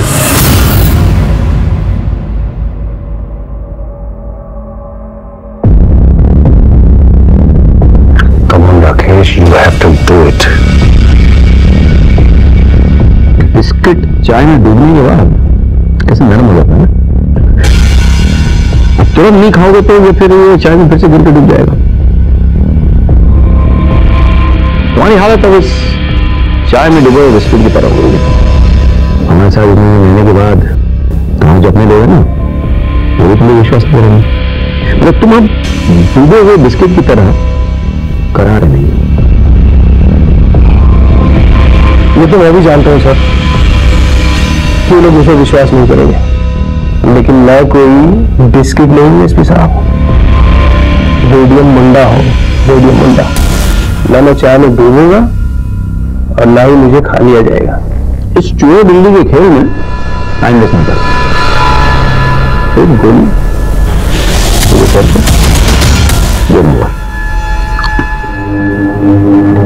मैं तो कहता हूं कि तुम हमारे साथ नहीं जाओ, हम तुम्हारा ख्याल रखेंगे। अब तुम हमें थोड़ी बहुत इंफॉर्मेशन दे देना, और अगर मैं ना मानूं तो क्या है कि आजकल तुम्हारे एरिया में सीआरपीएफ बहुत घूम रहे हैं। सोचते नहीं है लोग, सीधे ठोक देते हैं। मुझे थोड़ा सोचने का वक्त दीजिए, मुझे अपने घर वालों से बात करनी पड़ेगी। इंटेलिजेंस रिपोर्ट के मुताबिक वो बहुत बड़ी घटना घटने वाली है, लेकिन क्या ये तो तुम बता सकते हो। अब सर यहाँ इस एसी रूम में आपके साथ बैठकर तो इंफॉर्मेशन निकलेगी नहीं। इसके लिए मुझे भी हो जाना होगा जहाँ की खबर है, अपने गांव। Thank you for coming. Thank you sir, thank you.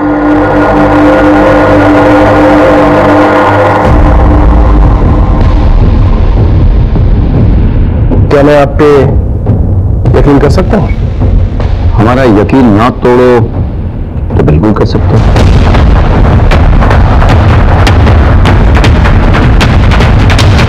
Well done Rakesh. अरे sir, good job. Thank you sir. मुझे लगता है कि इसके पीछे एक आदमी लगाना चाहिए सर। इस पर नजर रखेंगे वो लोग। तो मैं पहले कर चुका हूँ।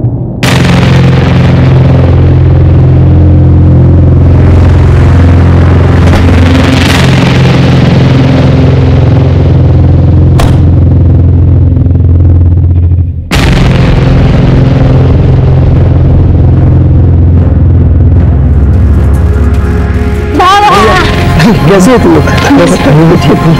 मेरा बेटा कैसे है?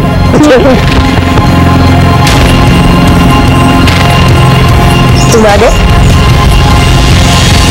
चलो जल्दी से हाथ मुंह धो लो। देखो मैंने तुम्हारे लिए क्या बनाया है। देख मैंने तेरे लिए क्या बनाया है।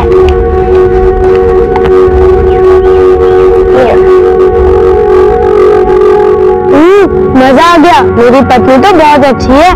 मैंने माँ से कह दिया कि मैं बड़े होकर तुझसे ही शादी करूंगा। चल झूठा? सच्ची, मम्मी कसम। आपके साथ ना लॉन्ग ड्राइव पे आने की बड़ी ख्वाहिशें थी मेरी, जो आज पूरी हो गई। डोंट वरी डार्लिंग, आगे भी ना इससे बड़ी बड़ी ख्वाहिशें पूरी होंगी। इंजीनियर साहब, हमारी ख्वाहिशात और आपके काम का कोई तालमेल नहीं है। सॉरी डार्लिंग, अगले मंथ से ना हर वीकेंड पे तुम्हें और चिंटू को हर महीने घुमाने ले जाऊंगा। Promise? I promise.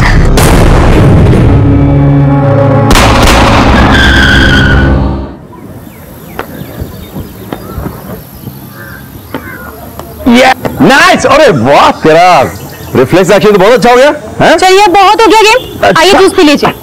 Nice. Collector sir नहीं दिख रहे? मिनिस्टर सर ने बुलाया किसी काम के सिलसिले में। अच्छा, चलो एनर्जी।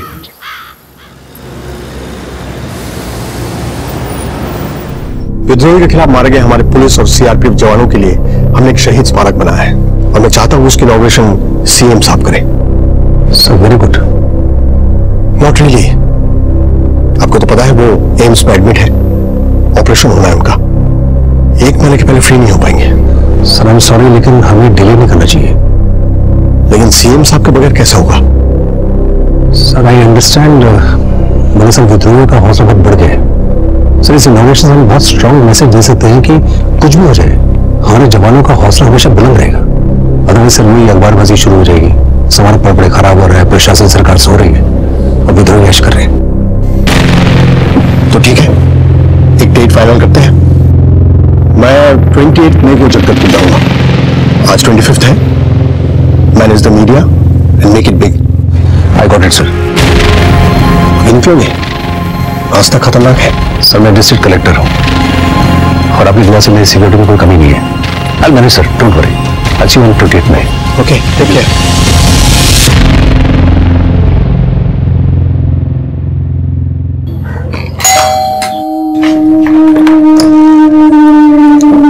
नमस्कार जी, कहिए।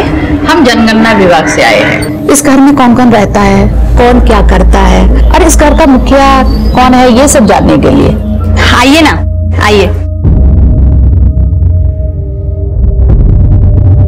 तू अभी तक खेल रही है? चलना बेटा। आ रही हूँ ना। बेटा चलना, घर पे जनगणना वाले आए, आजा। अच्छा, शाम को ऑफिस जल्दी आना, मैं तेरे लिए काला खट्टा आइसक्रीम बनाऊंगी, ठीक है? बाय।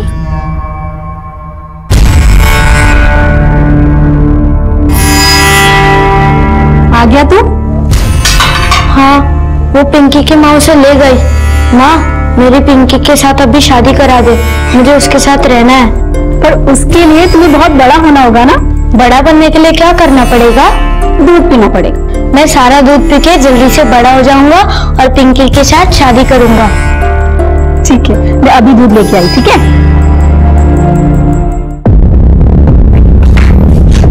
जी सब लोग आ गए? हाँ जी, सभी लोग आ गए। हाँ तो चलिए शुरू करते हैं। जी, मैं फॉर्म निकालती हूँ।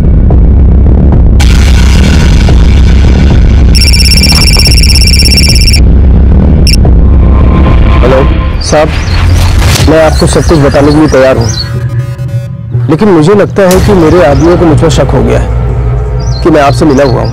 तुम परेशान मत हो बेटा, देखो जब सेफ महसूस हो तभी मुझे कांटेक्ट करना, ओके? साहब, मैं आज जगदलपुर में आपसे मिल सकता हूँ। तुम एक काम करो, मुझे कॉल करके मेरे ऑफिस आ जाओ, ठीक है? ठीक है सर।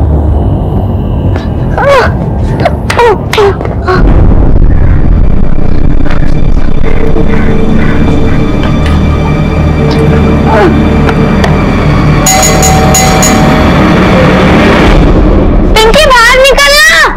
तूने ही तो कहा था शाम को तेरे लिए काला खट्टा आइसक्रीम बनाऊंगी। चलना, खेलते हैं। आना, बाहर आना तू। पिंकी, शाम तक आता हूँ मैं। हाँ, बाय बेटा, बाय।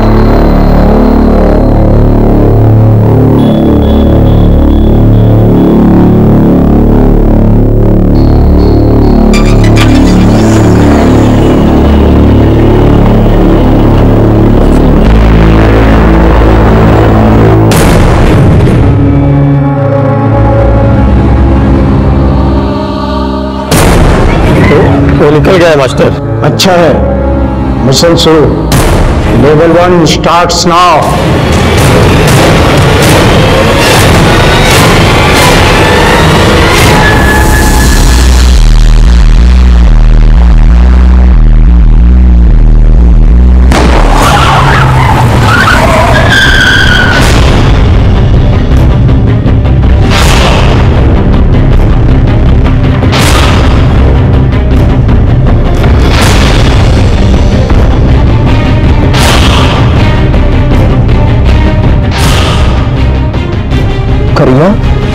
मंजू,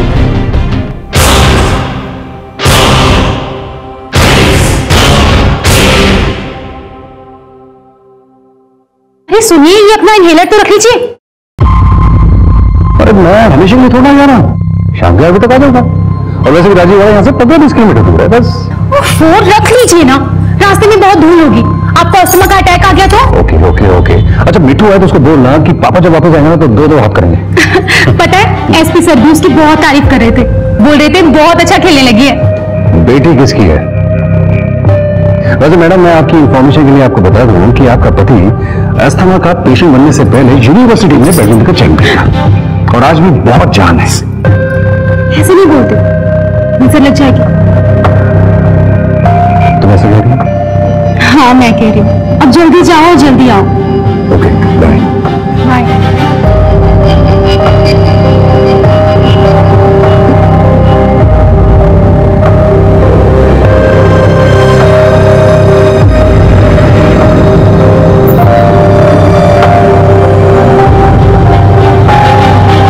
हेलो सर, हमारे मिशन का लेवल 2 शुरू हो गया। इस बार हमारे हाथों से कोई नहीं बचेगा।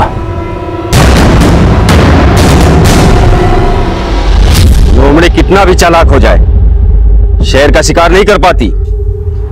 तू हमसे गद्दारी करने चला था। ये एटीएम गद्दार है, ये उस एसपी और कलेक्टर से मिला हुआ है। आज हम बताएंगे जो हमसे गद्दारी करेगा उसका क्या हासिल हम करते हैं। रेडियम की मौत की खबर जंगल में आग की तरह फैल चुकी थी और जिस तरह विद्रोही चिल्ला चिल्ला कर कह रहे थे कि रेडियम ने गद्दारी की है, उससे तो यह साफ था कि उन्हें पता चल चुका था कि रेडियम हमसे मिला हुआ था। ऐसे में मेरे लिए सबसे ज्यादा जरूरी थी इससे जुड़े हुए सभी लोगों की सिक्योरिटी, क्योंकि रेडियम हमसे मिला हुआ है इस बात की खबर या तो मुझे थी या कलेक्टर सर को। और रेडियम ने इस बात की जिक्र अगर अपने घर वालों से की होती तो भला उसके घर वाले उसे क्यों मरवाते। मैं इन सवालों में उलझा हुआ था कि मुझे अचानक पता चला कि कलेक्टर सर अपने घर से बाहर निकल चुके हैं और एक बैड नेटवर्क एरिया में होने की वजह से उनसे कांटेक्ट नहीं किया जा पा रहा है। मेरा मन एक अनजाने खतरे के एहसास से भर गया।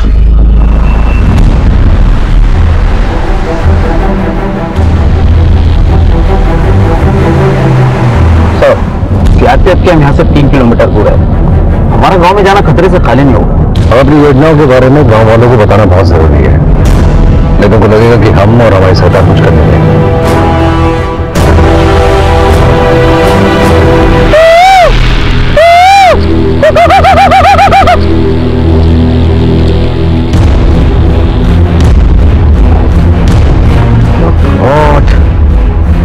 पीडीएम का मर्डर उस पर कुछ ये योजना आप सबकी भलाई के लिए है। अरे कलेक्टर बाबू, अपना ये योजना का तंबूरा ना कहीं और जाके बजाइए। बस बातें ही होती है आप लोगों की, कुछ होता जाता नहीं है। योजना और हित की बात करते हैं आप। जरा मेरे घर में आकर देखिए कि मेरा बच्चा दवाई बिना मर रहा है। दवाई तो छोड़िए साहब, मेरे बच्चे को खिलाने के लिए 2 निवाले भी नहीं है मेरे घर में। सही बात है। हाँ सही बात है। सुनिए सुनिए सुनिए, मेरी बात सुनिए। मेरे रहते आपके बच्चे को कुछ नहीं होगा। मैं खुद अपनी गाड़ी से आपके बच्चे को हॉस्पिटल लेके जाऊंगा। चलिए अपने साथ। खतरा हो सकता है। देखो, विश्वास को सिर्फ शब्दों से नहीं जीता जा सकता। विश्वास जीतने के लिए विश्वास करना पड़ता है। चलिए आप मुझे बताइए। आप तो इंतजार करो, ठीक है? ये मेरा बेटा है।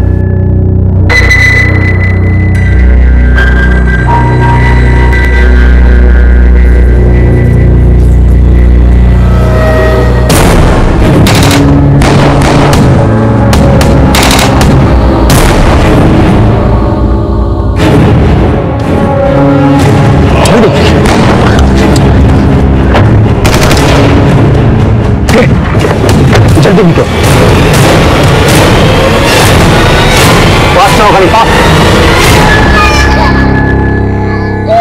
सर क्या करूं? अब इस बच्चे को यहाँ छोड़ नहीं सकते। अगर हम ऐसा करेंगे तो विद्रोहियों में हमें क्या पता जाएगा। तो नहीं देखता।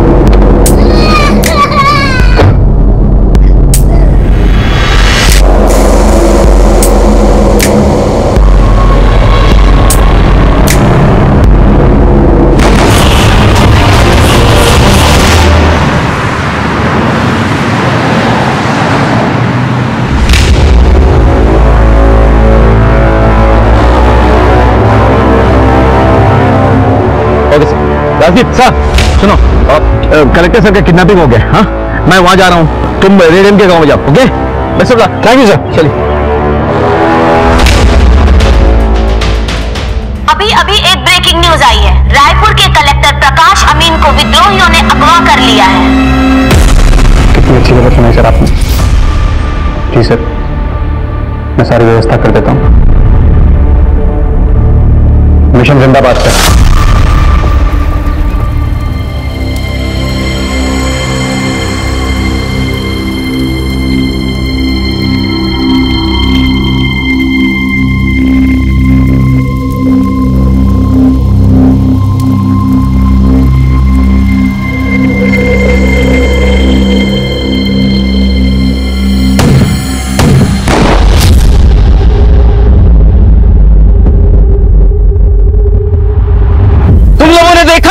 करिया गद्दार का क्या हाल करता है, अब देखना उसके घर वालों का क्या हाल करेगा।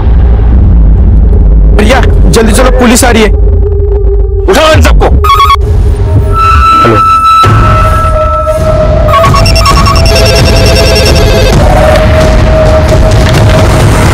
वहां सीएम साहब इलाज के लिए दिल्ली में बैठे हैं और यहाँ छत्तीसगढ़ में आग लगी हुई है। पुलिस और प्रशासन सो रहा है। क्या कोई है जो राज्य की जनता का रखवाला बनेगा? 26 मई 2018 एक ऐसा दिन था जिस दिन मेरे जुरिस्डिक्शन में पड़ने वाले तमाम गांव और कस्बे में एक के बाद एक ऐसी दिल दहलाने वाली घटनाएं घटी जैसे मेरे करियर में पहले कभी नहीं घटी थी। सवाल ये उठता है कि क्या ये घटनाएं महज इत्तेफाक थी या फिर किसी बड़ी साजिश का सिर्फ ट्रेलर था। Please round, please round. इस एरिया के एसपी कहाँ है? क्राइम सीन पर सर।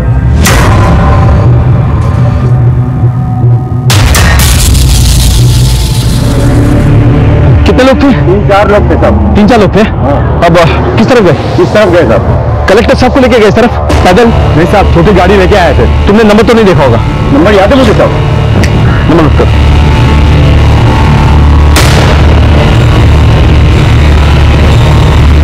राजीव, क्या खबर है? सर, विद्रोहियों ने रेडियम को मारा और गांव वालों ने उसकी लाश जला दी। अब लाश जल गई तो हम पोस्टमार्टम के लिए भी नहीं भेज सकते, और विद्रोही उसके परिवार वालों को भी अपने साथ लेके गए। सर, यहाँ के लोग बहुत डरे हुए हैं, बहुत घबराए हुए हैं। एक आदमी जिसने ये सब कुछ देखा और रोकने की कोशिश की, उन लोगों ने उसको भी मार दिया। उसकी लाश हमारे सामने पड़ी है सर। तुम एक काम करो, एक पुलिस की टुकड़ी वहां पे छोड़ो तुम, 48 घंटे के लिए, और तुम यहाँ पे आ जाओ। सर संभालो अपने आप को, कुछ नहीं होगा पापा को। हेलो मैम, कैसे है ये, कहाँ है? मुझे तो कुछ समझ नहीं आ रहा है। आप परेशान मत होइए प्लीज। मैं आपसे वादा करता हूँ कि मैं आपके पति को ढूंढ निकालूंगा। Okay, I promise ma'am, please.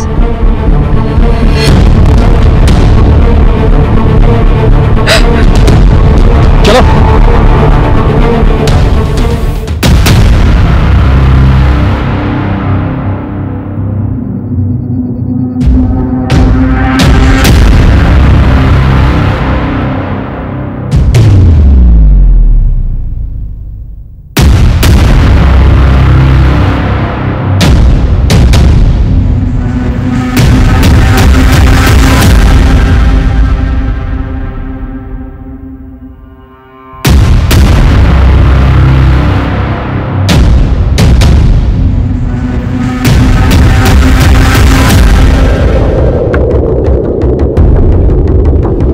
Collector sir का फोन है। सर, हमने उन लोग के स्केचेस बनवा लिए हैं जिन्होंने कलेक्टर सर को किडनैप किया है। एसपी से बात कर रहा हूं। जी सर। जैन सर, क्या ऑर्डर है सर? ऑर्डर से पहले एक इंफॉर्मेशन है। आपके इस ऑपरेशन में सीआरपीएफ के कमांडेंट रुद्रा सूरी आपको ज्वाइन करेंगे। रुद्रा सूरी को कनेक्ट करो। जी सर। जैन सर,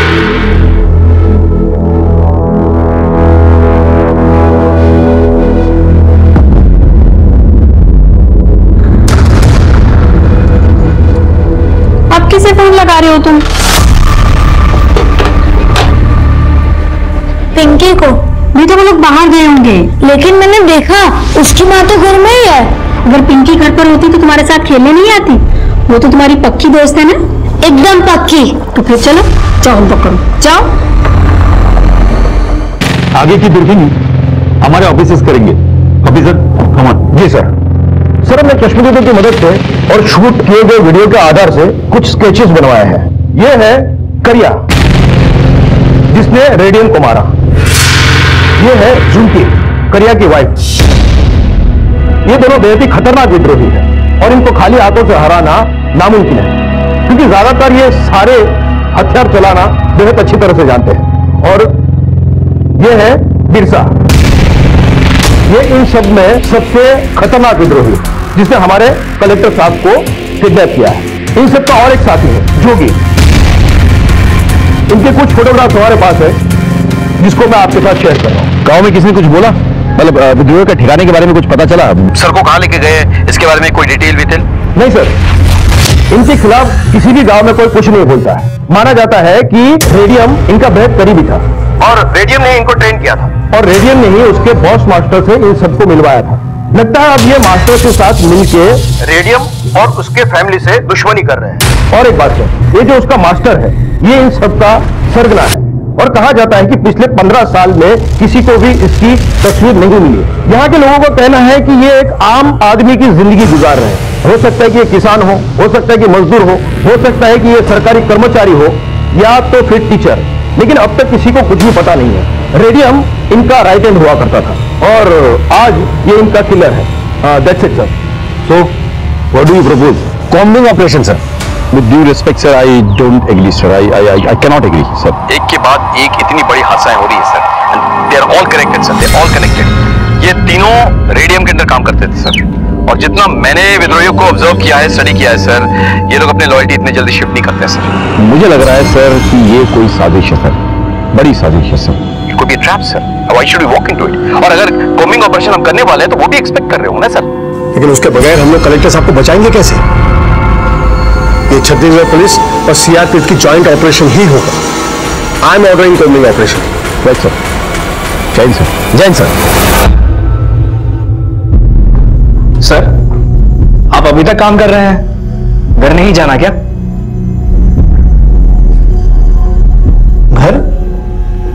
घर वालों से होता है, खाली जुगाड़ों से नहीं। वहां मेरा कौन इंतजार कर रहा होगा?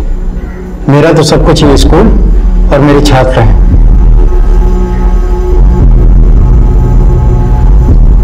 समझ गया, तेरे तो बीवी बच्चे हैं ना, और मुझे अपने बच्चों का अभी प्रश्न पत्र बनाना बाकी है। आज शुक्रवार है, सोमवार को परीक्षा है। अब तो जा, मैं बंद कर दूंगा। जी सर। आपको कुछ चाहिए? एक बोतल पानी भर के दे दूंगा। कलेक्टर साहब की पत्नी अब कैसी हैं? सर मैंने मिसेस प्रकाश को फोन करके कंसोल तो किया था, मगर वो काफी परेशान है। वैसे परेशान होने की बात भी है सर। घर में सिर्फ एक छोटी बच्ची है, कोई रिलेटिव नहीं है इनकी जो इस वक्त इनकी केयर कर सके? मुझे पता लगा कि उनका एक छोटा भाई है जो उनकी फैमिली की बहुत केयर करता है। अब वो रायपुर से अपनी फैमिली के साथ में उनके यहाँ आने के लिए निकल चुका है। मेरे ख्याल से शायद वो अब तक आ भी चुका होगा। गुड।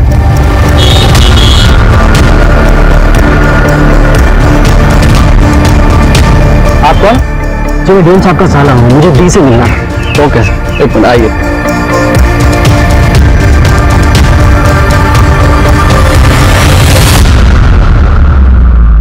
कौन है?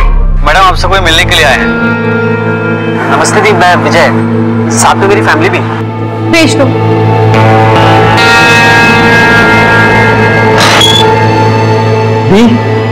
भैया, तो अच्छा आप आ गए। अभी बच्चे नहीं है?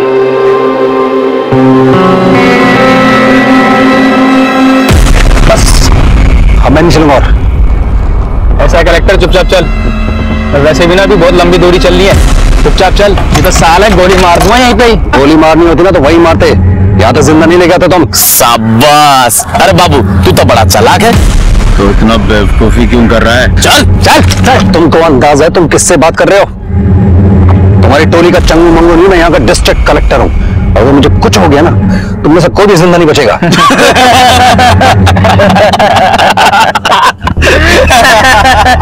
ऐसा है कलेक्टर, यहाँ तेरी कलेक्टरगिरी नहीं चलेगी। जंगल है जंगल, यहाँ मेरा राज चलता है। अरे चल। अरे वो देखा जाएगा, चल।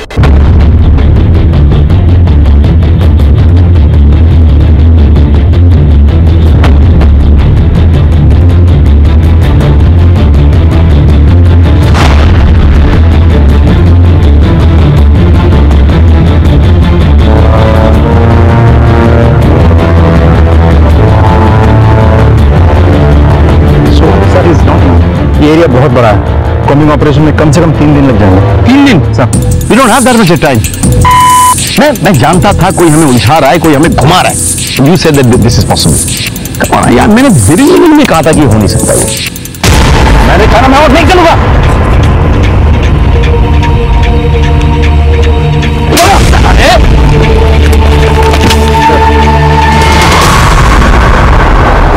कलेक्टर सर और एडीएम की फैमिली को ढूंढने की हम पूरी कोशिश कर रहे थे, लेकिन मुझे बार बार यही लग रहा था कि ये सब एक कवर अप है और इन सब के पीछे विद्रोही का उद्देश्य कुछ और ही है। उन लोगों ने शतरंज की कोई बड़ी बिसात बिछाई है। कलेक्टर सर और एडीएम की फैमिली तो बस उनके लिए मोहरे हैं।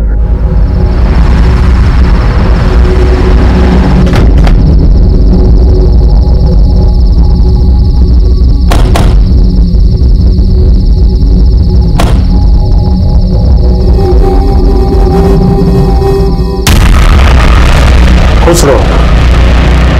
अपने साथ दिया वरना कैसे नहीं देता? इस मिशन के लिए तुम्हारे पति ने इतनी बड़ी कुर्बानी जो दी है। नाज है मुझे मेरे पति पर। मिशन के लिए सब जायज है मास्टर जी। मिशन पूरा होने के बाद क्या हम घर जा सकते हैं? मुश्किल है बेटा, क्योंकि तुम्हारे बाबा रेडियम ने इस मिशन का प्लान जेल में रहकर बनाया। अब इस मिशन को कैसे पूरा करना है ये उन पर निर्भर करता है। हमारा काम है सिर्फ उसकी मदद करना। मिशन जिंदाबाद! मिशन जिंदाबाद! अब मुझे जाओ उधर रख।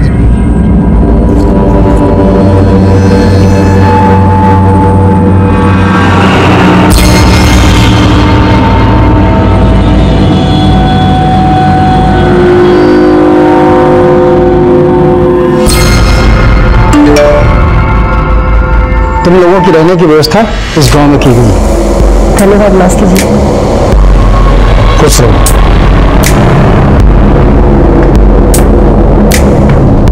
मास्टर जी, आपने जो टास्क दिया था वो पूरा हो गया है, अब हम चलते हैं। चलो करिया, तुम जाओ। झुमकी तुम रुको, मुझे तुमसे कुछ काम है।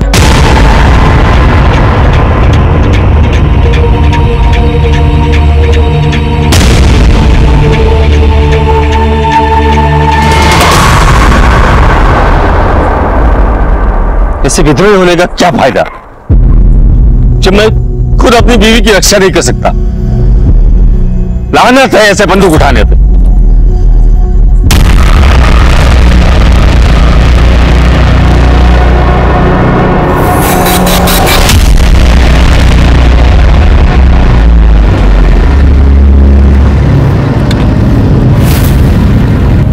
इन विद्रोहियों ने दिन दहाड़े कलेक्टर का अपहरण कर दिया।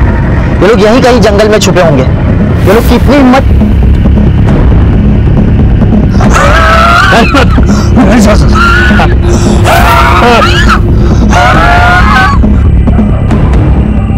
हाँ मास्टर जी, इसकी तो तबीयत बिगड़ती जा रही है। जो दवाई साथ में है उसे दे दो। जी। ये सीआरपीएफ वाले भी हमारे पीछे ही पड़ गए। ऐसा कर जो भी, हाँ निकल। ठीक है, चलते जी।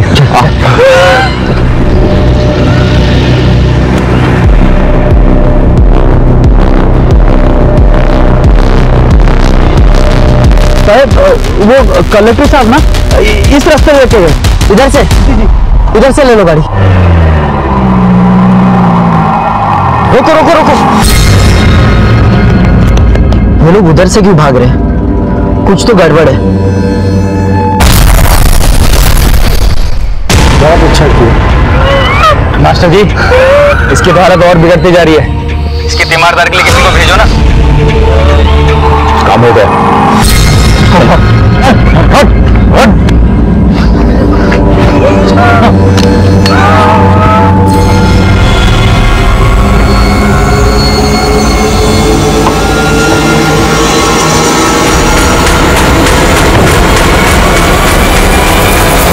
हमें ब्लास्ट साइड में जाना है।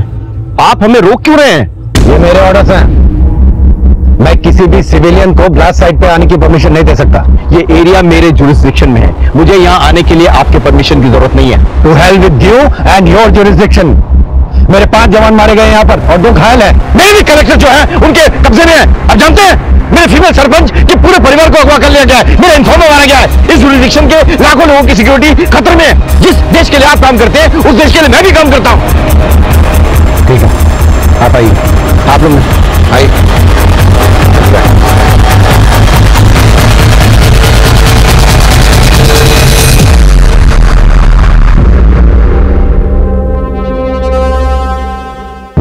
ये सबसे पावरफुल आईडी है। इसका इस्तेमाल सिर्फ आर्मी वाले करते हैं, जैसे कि मुझे शक था। इनको फॉरेन पावर्स का सपोर्ट है। You right? हाँ, ये कोई साजिश आप टेलिंग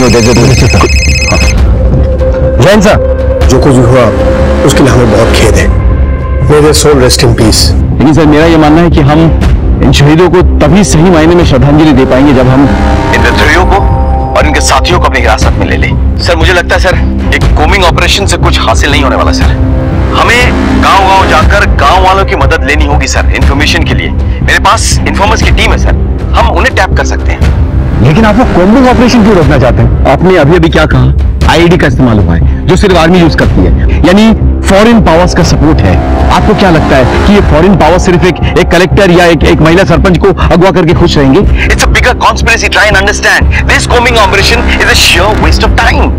और सर मेरे घायल सीआरपीएफ जवान ने यह बताया है कि उन्हें आईईडी की तरफ आदिवासियों ने भेजा था, यानी कि वो आदिवासी या तो खुद विद्रोही थे या फिर उनके साथी थे। हम उनके बहुत करीब है सर। आप लोग वेट कीजिए, will get back on that. ठीक है सर। जय हिंद सर। जय हिंद सर। क्या देख रहा है? धीरे में तो हर वक्त आग लगी रहती है। एक बार जा ले जा, बुझा ले अपनी प्यास। छोड़ो मुझे। आवाज बंद, नहीं तो जान से मार दूंगी। हम लोग इतना इंतजार क्यों कर रहे हैं? ये सारा काम एक ही बार में खत्म कर देना चाहिए। मैं अपनी पूरी फोर्स बुला लेता हूं, 3 दिन का काम 1 दिन में खत्म हो जाएगा। अब मुझे एक बात बताइए कि 2-4 विद्रोहियों को छोड़कर आप बाकी लोगों को कैसे पहचानेंगे? हाँ? ये कोई बाहर या सरहद पार से आने वाले कोई यूनिफॉर्म सोल्जर्स नहीं है जो आप पहचान लेंगे। ये हमारे बीच रहते हैं, आम आदमी है जो भटक के विद्रोही बन गए हैं। वो हमारे बीच छुपे रहते हैं और हमारे खिलाफ काम करते हैं। इनको ठीक से पहचान पाना लगभग नामुमकिन है। जैन सर। जैन सर। राकेश, क्या लगता है तुम्हें? आखिर लोग चाहते क्या है?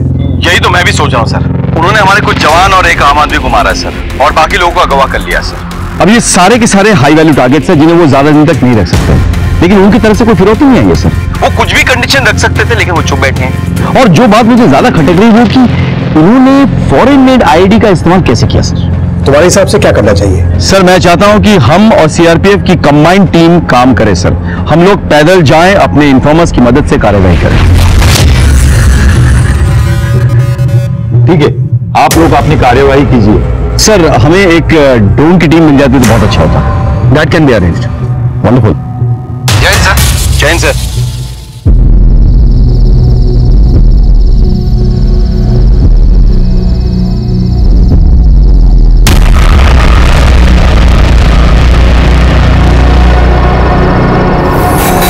तुम लोग अंधे कुएं में पहुंचो, वहां तुम्हें बिरसा मिलेगा और आगे क्या करना है वहां पता चलेगा। जी मास्टर जी।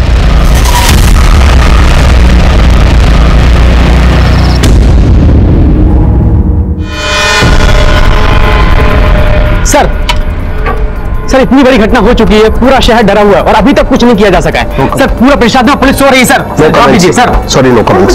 सर सॉरी, जवाब दीजिए सर। जवाब दीजिए सर। जवाब दीजिए। जैसा कि आप देख रहे हैं कोई जवाब नहीं मिल रहा है। मैं कैमरामैन आकाश के साथ लईक खान। मैं अपना ऑपरेशन कैंसिल कराकर अभी आ रहा हूँ। नहीं सर, आपकी जान को खतरा है। पर मैं अपनी जनता को क्या जवाब दूंगा? सर प्लीज कल शाम तक मुझे वक्त दीजिए। ठीक है, आप मुझे अपडेट करते रहिए। जो भी करना है हमें जल्दी करना होगा, वक्त नहीं है हमारे पास। वो तेरी बीवी को नोचता रहता है और तो हाथ पर हाथ रखकर बैठा रहता है। मैं कर भी क्या सकता हूँ? लानत है तेरे मर्दान के पास। अगर मैं तेरी जगह होती ना तो मैं खुद मर जाती, ना तो उसको मार डालती। ये सब इतना आसान नहीं है जितना तू सोच रही है। मुझको तेरे में आसान है, मुश्किल है, बहुत मुश्किल है, लेकिन तू अपनी बीवी के लिए तो कुछ कर ही सकता है ना। तो अगर अभी कुछ नहीं किया ना तो मैं मर जाऊंगी। तू ऐसा मत बोल, मैं सच बोल रही हूँ, मैं मर जाऊंगी। और हाँ, मेरे साथ मेरे बच्चे की भी जान जाएगी। मैं अब तक सब कुछ सहती रही, लेकिन अब नहीं। मेरे पेट में तेरा बच्चा है।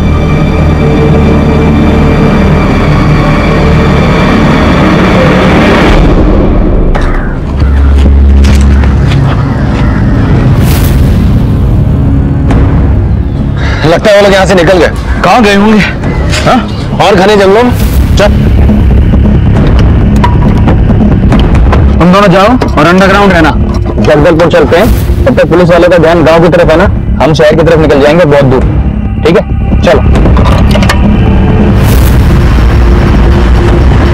मेरा फोन कोई ट्रेस कर भी रहा है या नहीं?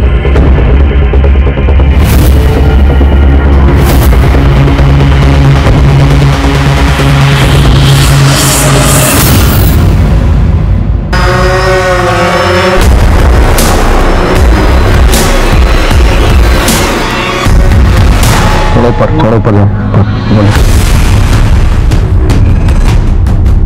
पता नहीं कहाँ छुपे, अभी तक तो कोई नहीं दिखा दिया। एक मिनट, नीचे लो। Take it down, further. ये देखो, बड़ी लग रही है। Yes sir. हाँ, चलिए सर। हाईवे पर जली हुई 3 लाशें मिली है। विद्रोहियों का कहना है कि ये रेडियम के फैमिली मेंबर है। व्हाट? बिल्डॉल से ये रेडियम की फैमिली लग रही है। इनको टेस्टिंग के लिए भेजो, मुझे तुरंत रिजल्ट चाहिए। आपको किसी बात का शक है? हाँ है। शक ये है कि अगर इन्हें मारना ही था तो जलाया क्यों?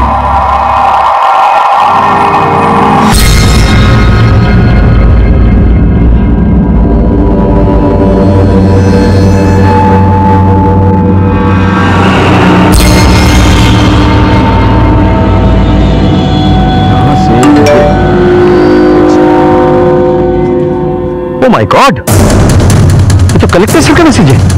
हाउ? विकास, इस नंबर को ट्रेस करो, कलेक्टर सर का मैसेज है। Rajdeep, just go ahead. या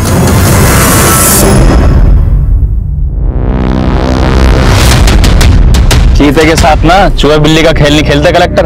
निकाल फोन, निकाल। हाँ, जिस नंबर से मैसेज आया था वो नंबर बंद हो गया। इसका नंबर ही है, कलेक्टर सर का ड्राइवर था, जिसे मार दिया गया।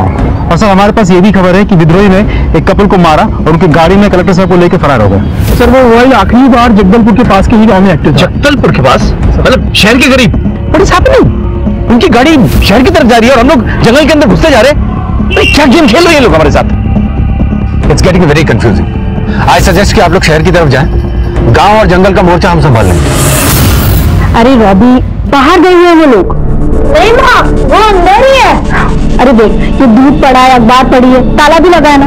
माँ पर मैं कह रहा हूँ ना, वो अंदर ही है, वो मुझको उल्लू नहीं बना सकती। रॉबी, तू ना बिल्कुल मेरी बात नहीं सुनता है। देख, कोई घर पर नहीं। अब तू चल, मुझे बहुत सारे काम है। चल माँ, अरे तू चल माँ। अच्छा हुआ बाहर से ताला लगवा दिया, नहीं तो ये लड़का मिशन पूरा होने से पहले ही फंसा देता। शुक्रिया।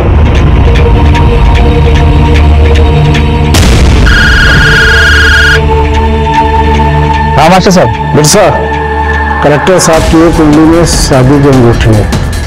समझ गया। लेवल 3 शुरू। मिशन जिंदाबाद।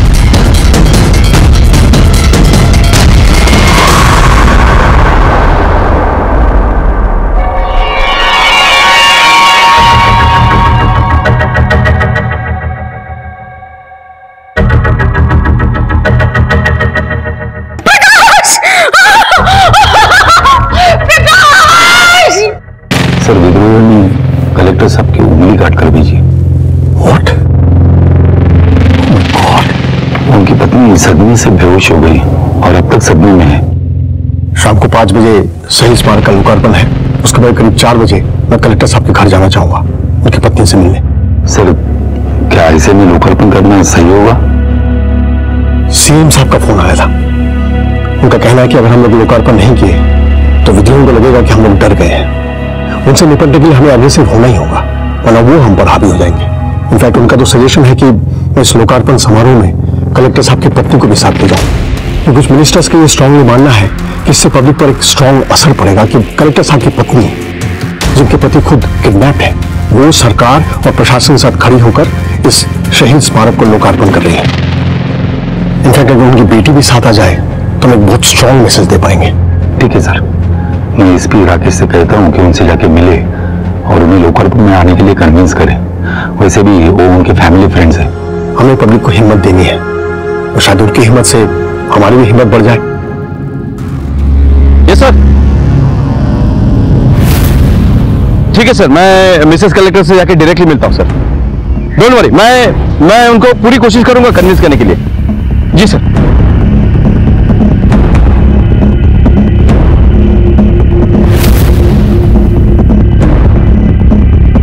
अरे क्या हो रहा है साहब? मिनिस्टर साहब आ रहे हैं, जाओ इधर से। मिशन जिंदाबाद। मुझे नहीं खाना, मुझे पिंकी से बात करनी है। रॉबी, तुम ना बहुत ज्यादा जिद्दी हो गए हो। रुको।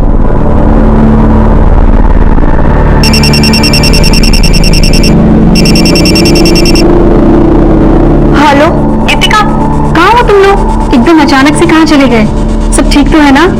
आपने जो खबर पढ़ी होगी ना कि जगदलपुर के कलेक्टर साहब को किडनैप कर लिया गया है।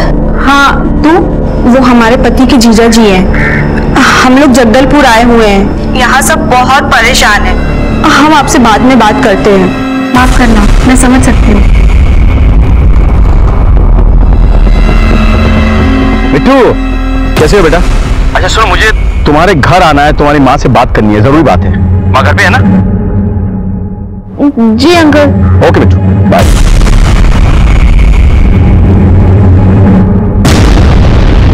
तू क्यों इतना डरती है रे? हाँ, हम कौन से तुझे खा जाएंगे? देख, अगर तुम लोग इसी तरह हमारा साथ दोगी तो ही मैं तेरे पापा को जिंदा रखूंगा, समझी? मुझे माफ कर दे। तू जानती है मैं कभी ऐसा नहीं कर सकता, लेकिन उन लोगों ने ना मेरे बच्चों को बंदी बना रखा। अरे तू कलेक्टर की बेटी है, ऐसे डरती हुई अच्छी नहीं लगती। देखो, एसपी राकेश श्रीवास्तव इधर आ रहा है, आप यही रहेगी हमारे कब्जे में। और तू मैं मामा के साथ बाहर जाकर कह देना कि इनकी तबीयत खराब, समझी? और कुछ चालाकी मत करना, वरना ये लड़का जो तेरा भाई बनकर आया ना, ये सोचता कम है, गोली ज्यादा चला, समझी?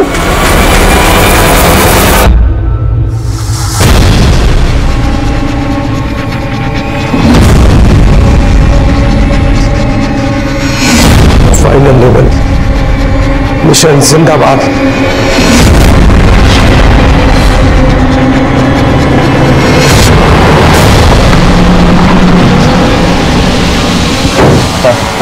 मुझे कलेक्टर साहब की वाइफ और उनकी बेटी से मिलना है। कैसे बेटा? अंकल, मैं ठीक हूँ। बेटा मुझे तुम्हारी मम्मी से मिलना है। नहीं, मम्मी की तबीयत खराब है, अभी आप उनसे नहीं मिल सकते। देखो मैं समझ सकता हूँ, जो कुछ हुआ है उसके लिए हम भी बहुत परेशान हैं, लेकिन तुम्हारी मम्मी से मिलना बहुत जरूरी है। हम सॉरी सर, लेकिन आप इस समय उनसे नहीं मिल सकते। आप कौन? मेरे मामा जी। अच्छा, देखिए मैं मिनिस्टर की तरफ से आया हूँ। वो चाहते हैं कि मैडम उनके साथ एक इनॉग्रेशन के लिए जाए, इसलिए मेरा उनसे बात करना बहुत जरूरी है। ठीक है सर, आप यहाँ रुकिए, मैं अंदर बात करता हूँ।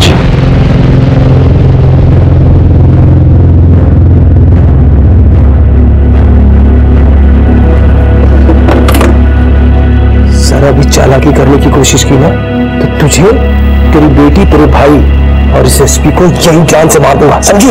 वो डन। कुछ नहीं कहूंगी मैं।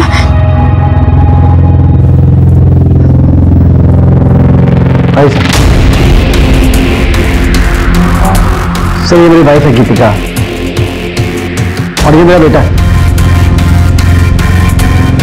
मैडम, आप प्लीज हम पर भरोसा रखिए, हम आपके पति को ढूंढ निकालेंगे, हमारा वायदा है। मिनिस्टर साहब चाहते हैं कि आप उनके साथ चलकर एक इनॉग्रेशन करें, इससे लोगों का मनोबल बढ़ेगा, बस अगर आपको ठीक लगता है तो आप लोग बिल्कुल फिक्र मत कीजिए, मेरी ननद बहुत हिम्मती है।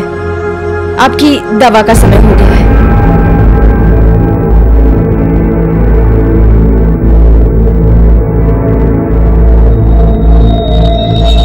अच्छा मैं चलता हूँ।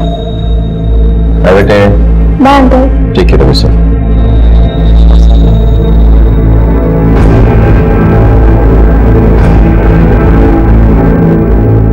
फुटबॉल खेलते हो? नहीं अंकल, चेस।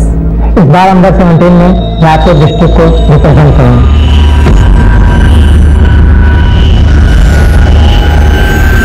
मैं कलेक्टर सर के घर से वापस तो आ गया था, लेकिन मुझे कुछ चीजें खटक रही थी।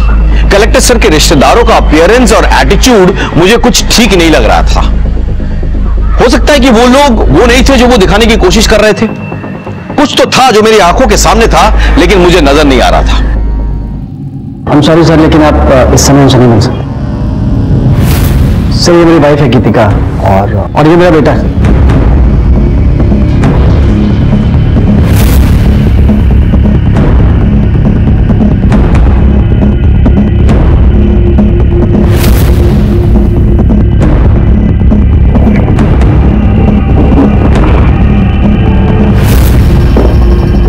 Yes sir. ये कलेक्टर साहब के साले करते क्या हैं? सेंट्रल रीजन के मल्टीनेशनल कंपनी में हेड बैंडो। और उनकी धर्मपत्नी? उनका बहुत बड़ा ब्यूटी पार्लर है और वो बहुत नाट्यम के एक्सपर्ट हैं, कई जगह पे परफॉर्म करती हैं। Thank you.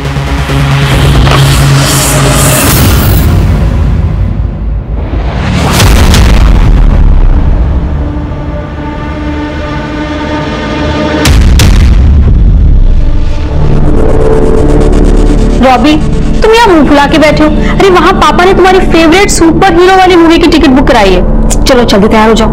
Get ready fast, जल्दी तैयार हो जाओ।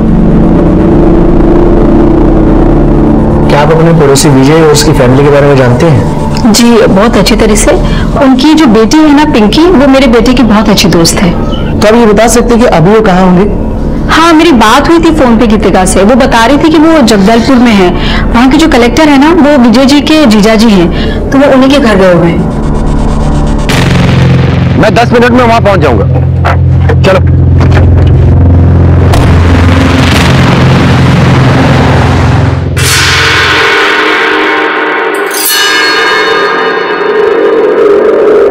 All set, plan to be successful, mission जिंदाबाद। तुमने किसे देखा था और तुम अंदर कैसे गए थे? मैं घर के पीछे से गया था और मैंने खिड़की में देखा कि कोई तो जा रहा था। कोई किसी को मारता है क्या? तो राक्षस है, राक्षस। क्या कर गया? ये जिंदा नहीं रहेगा।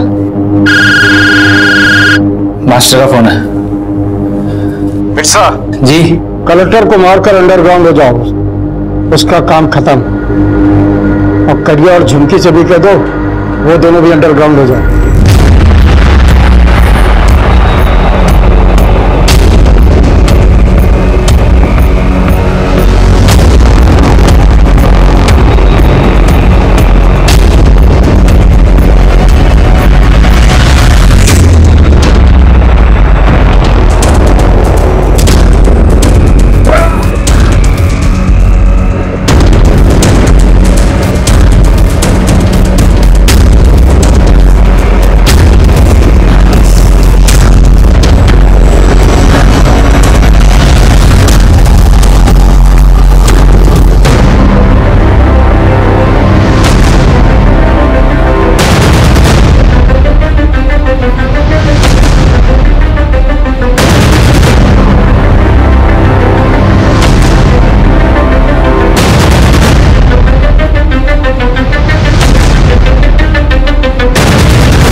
बचेगा नहीं है? तो ऐसा करते हैं, इसको मारी। इस भैया आदमी को क्यों मारा है? इसने किसका क्या बिगाड़ा है रे? ए हट जा, मास्टर का ऑर्डर है। ए समझा इसको? तो वो जो बोलेगा क्या उनको क्यों करेंगे? ना जाने हमसे क्या उल्टे सीधे काम करवाता है वो। साले हम आँख में पट्टी बांधे कुछ भी करे जा रहे। बिना सोचे समझे कि इन सबका अंजाम क्या होगा। जल्दी सबके मुंह को मार देगी। देख, तो बीच में मत बोल, इसे अपना काम करने दे। हट। मैं इसे ऐसा नहीं करने दूंगी। देख, बच्चों जैसे बातें मत कर। मास्टर ने कहा इसे मारना है तो मार। मैं भी कह रही हूँ कि मैं इसे नहीं मारने दूंगी। साला इसलिए मैं शादी नहीं किया। अगर बीच में आई ना हमारे मिशन के, छोड़ूंगा नहीं। मैं दारू पी के आ रहा हूं, तब तक समझ जा।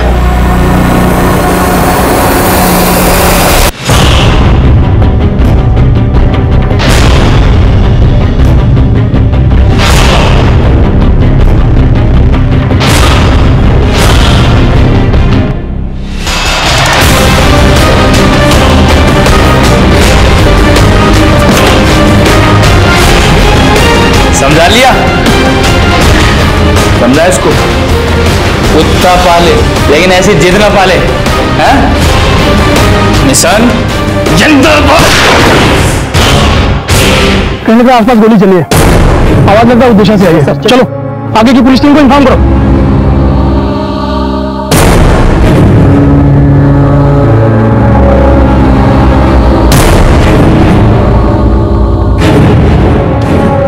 खेल खत्म, रेडियो मुंडा।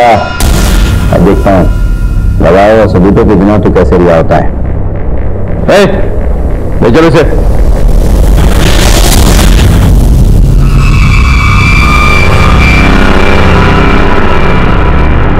मेरे पति ठीक है ना?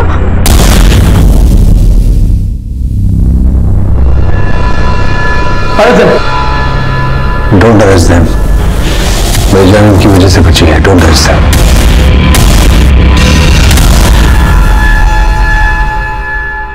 क्या हुआ था सर?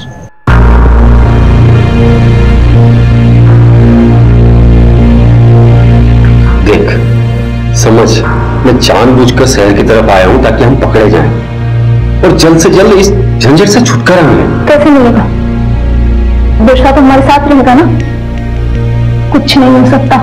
वो पुलिस को देखते ही गोली चलाने लगेगा।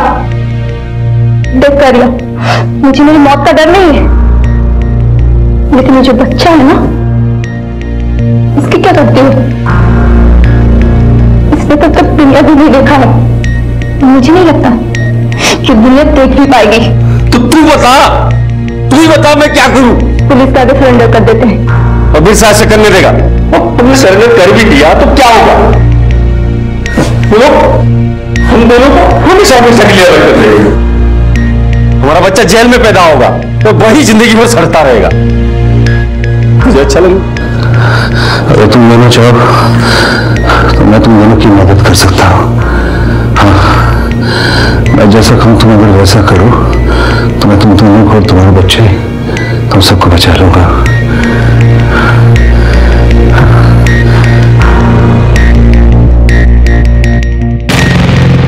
मैं तुम दोनों को बचा सकता हूँ, लेकिन तुम्हें बताना पड़ेगा कि मास्टर कौन है और कहां मिलेगा।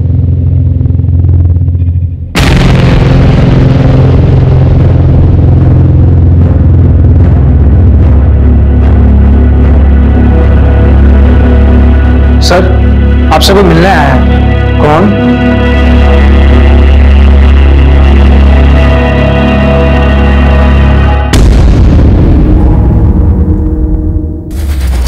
हमने जो भी किया अपने मिशन के लिए किया।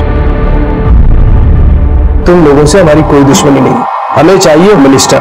बस एक बार मिनिस्टर इधर आ गया, इधर मिनिस्टर खत्म और उधर तुम्हारा पति रिहा और तुम्हारे भाई की बीवी और बच्ची भी।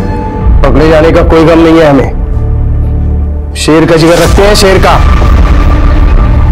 दिल में छुपकर गांव वालों और पुलिस वालों का खून बहाते हो और खुद को शेर कहते हो।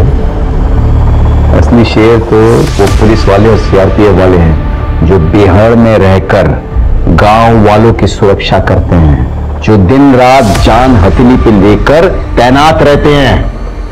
वो है शेर। तुम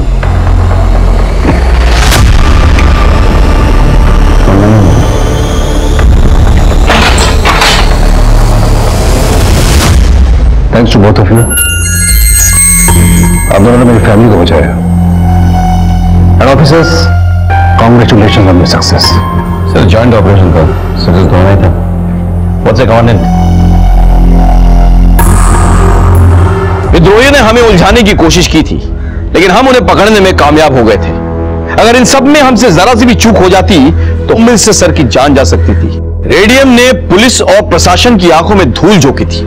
उसने हमारी चाल हम ही पे चली थी। भले ही वो इसमें कामयाब नहीं हो पाया, लेकिन हमें इस बात की दस्तक सुननी चाहिए थी कि जिस विद्रोही पे हम यकीन करने जा रहे थे वो वाकई में यकीन करने लायक है भी या नहीं। कलेक्टर सर को यह दस्तक पहचाननी चाहिए थी कि जब यहां का माहौल पहले से ही खराब था तो उन लोगों के बीच जाना खतरनाक हो सकता था। खैर, इस खतरे के बीच रहकर भी कलेक्टर सर ने जिस सूझबूझ से काम लिया, अपनी जान बचाई और करिया और झुमकी को अपराध के अंधेरे से बाहर निकाला, वो काबिले तारीफ था। मुझसे भले ही रेडियम को पहचानने में एक बार चूक हो गई हो, लेकिन बाद में मिलने वाली दस्तक को मैंने नजरअंदाज नहीं किया कि वो हमें गुमराह करने की कोशिश कर रहे हैं। मैंने उस दस्तक को सुना, पहचाना और उनकी साजिश को नाकामयाब किया। इसी के साथ मैं एसपी राकेश श्रीवास्तव आपसे विदा लेता हूं। कल फिर मिलेंगे। सतर्क रहिए और देखते रहिए क्राइम पेट्रोल दस्तक, क्योंकि मकसद बताना नहीं, बचाना है। जय हिंद। इस तरह के और भी एपिसोड देखने के लिए हमारे चैनल को सब्सक्राइब करें और बेल आइकन दबाना ना भूलें।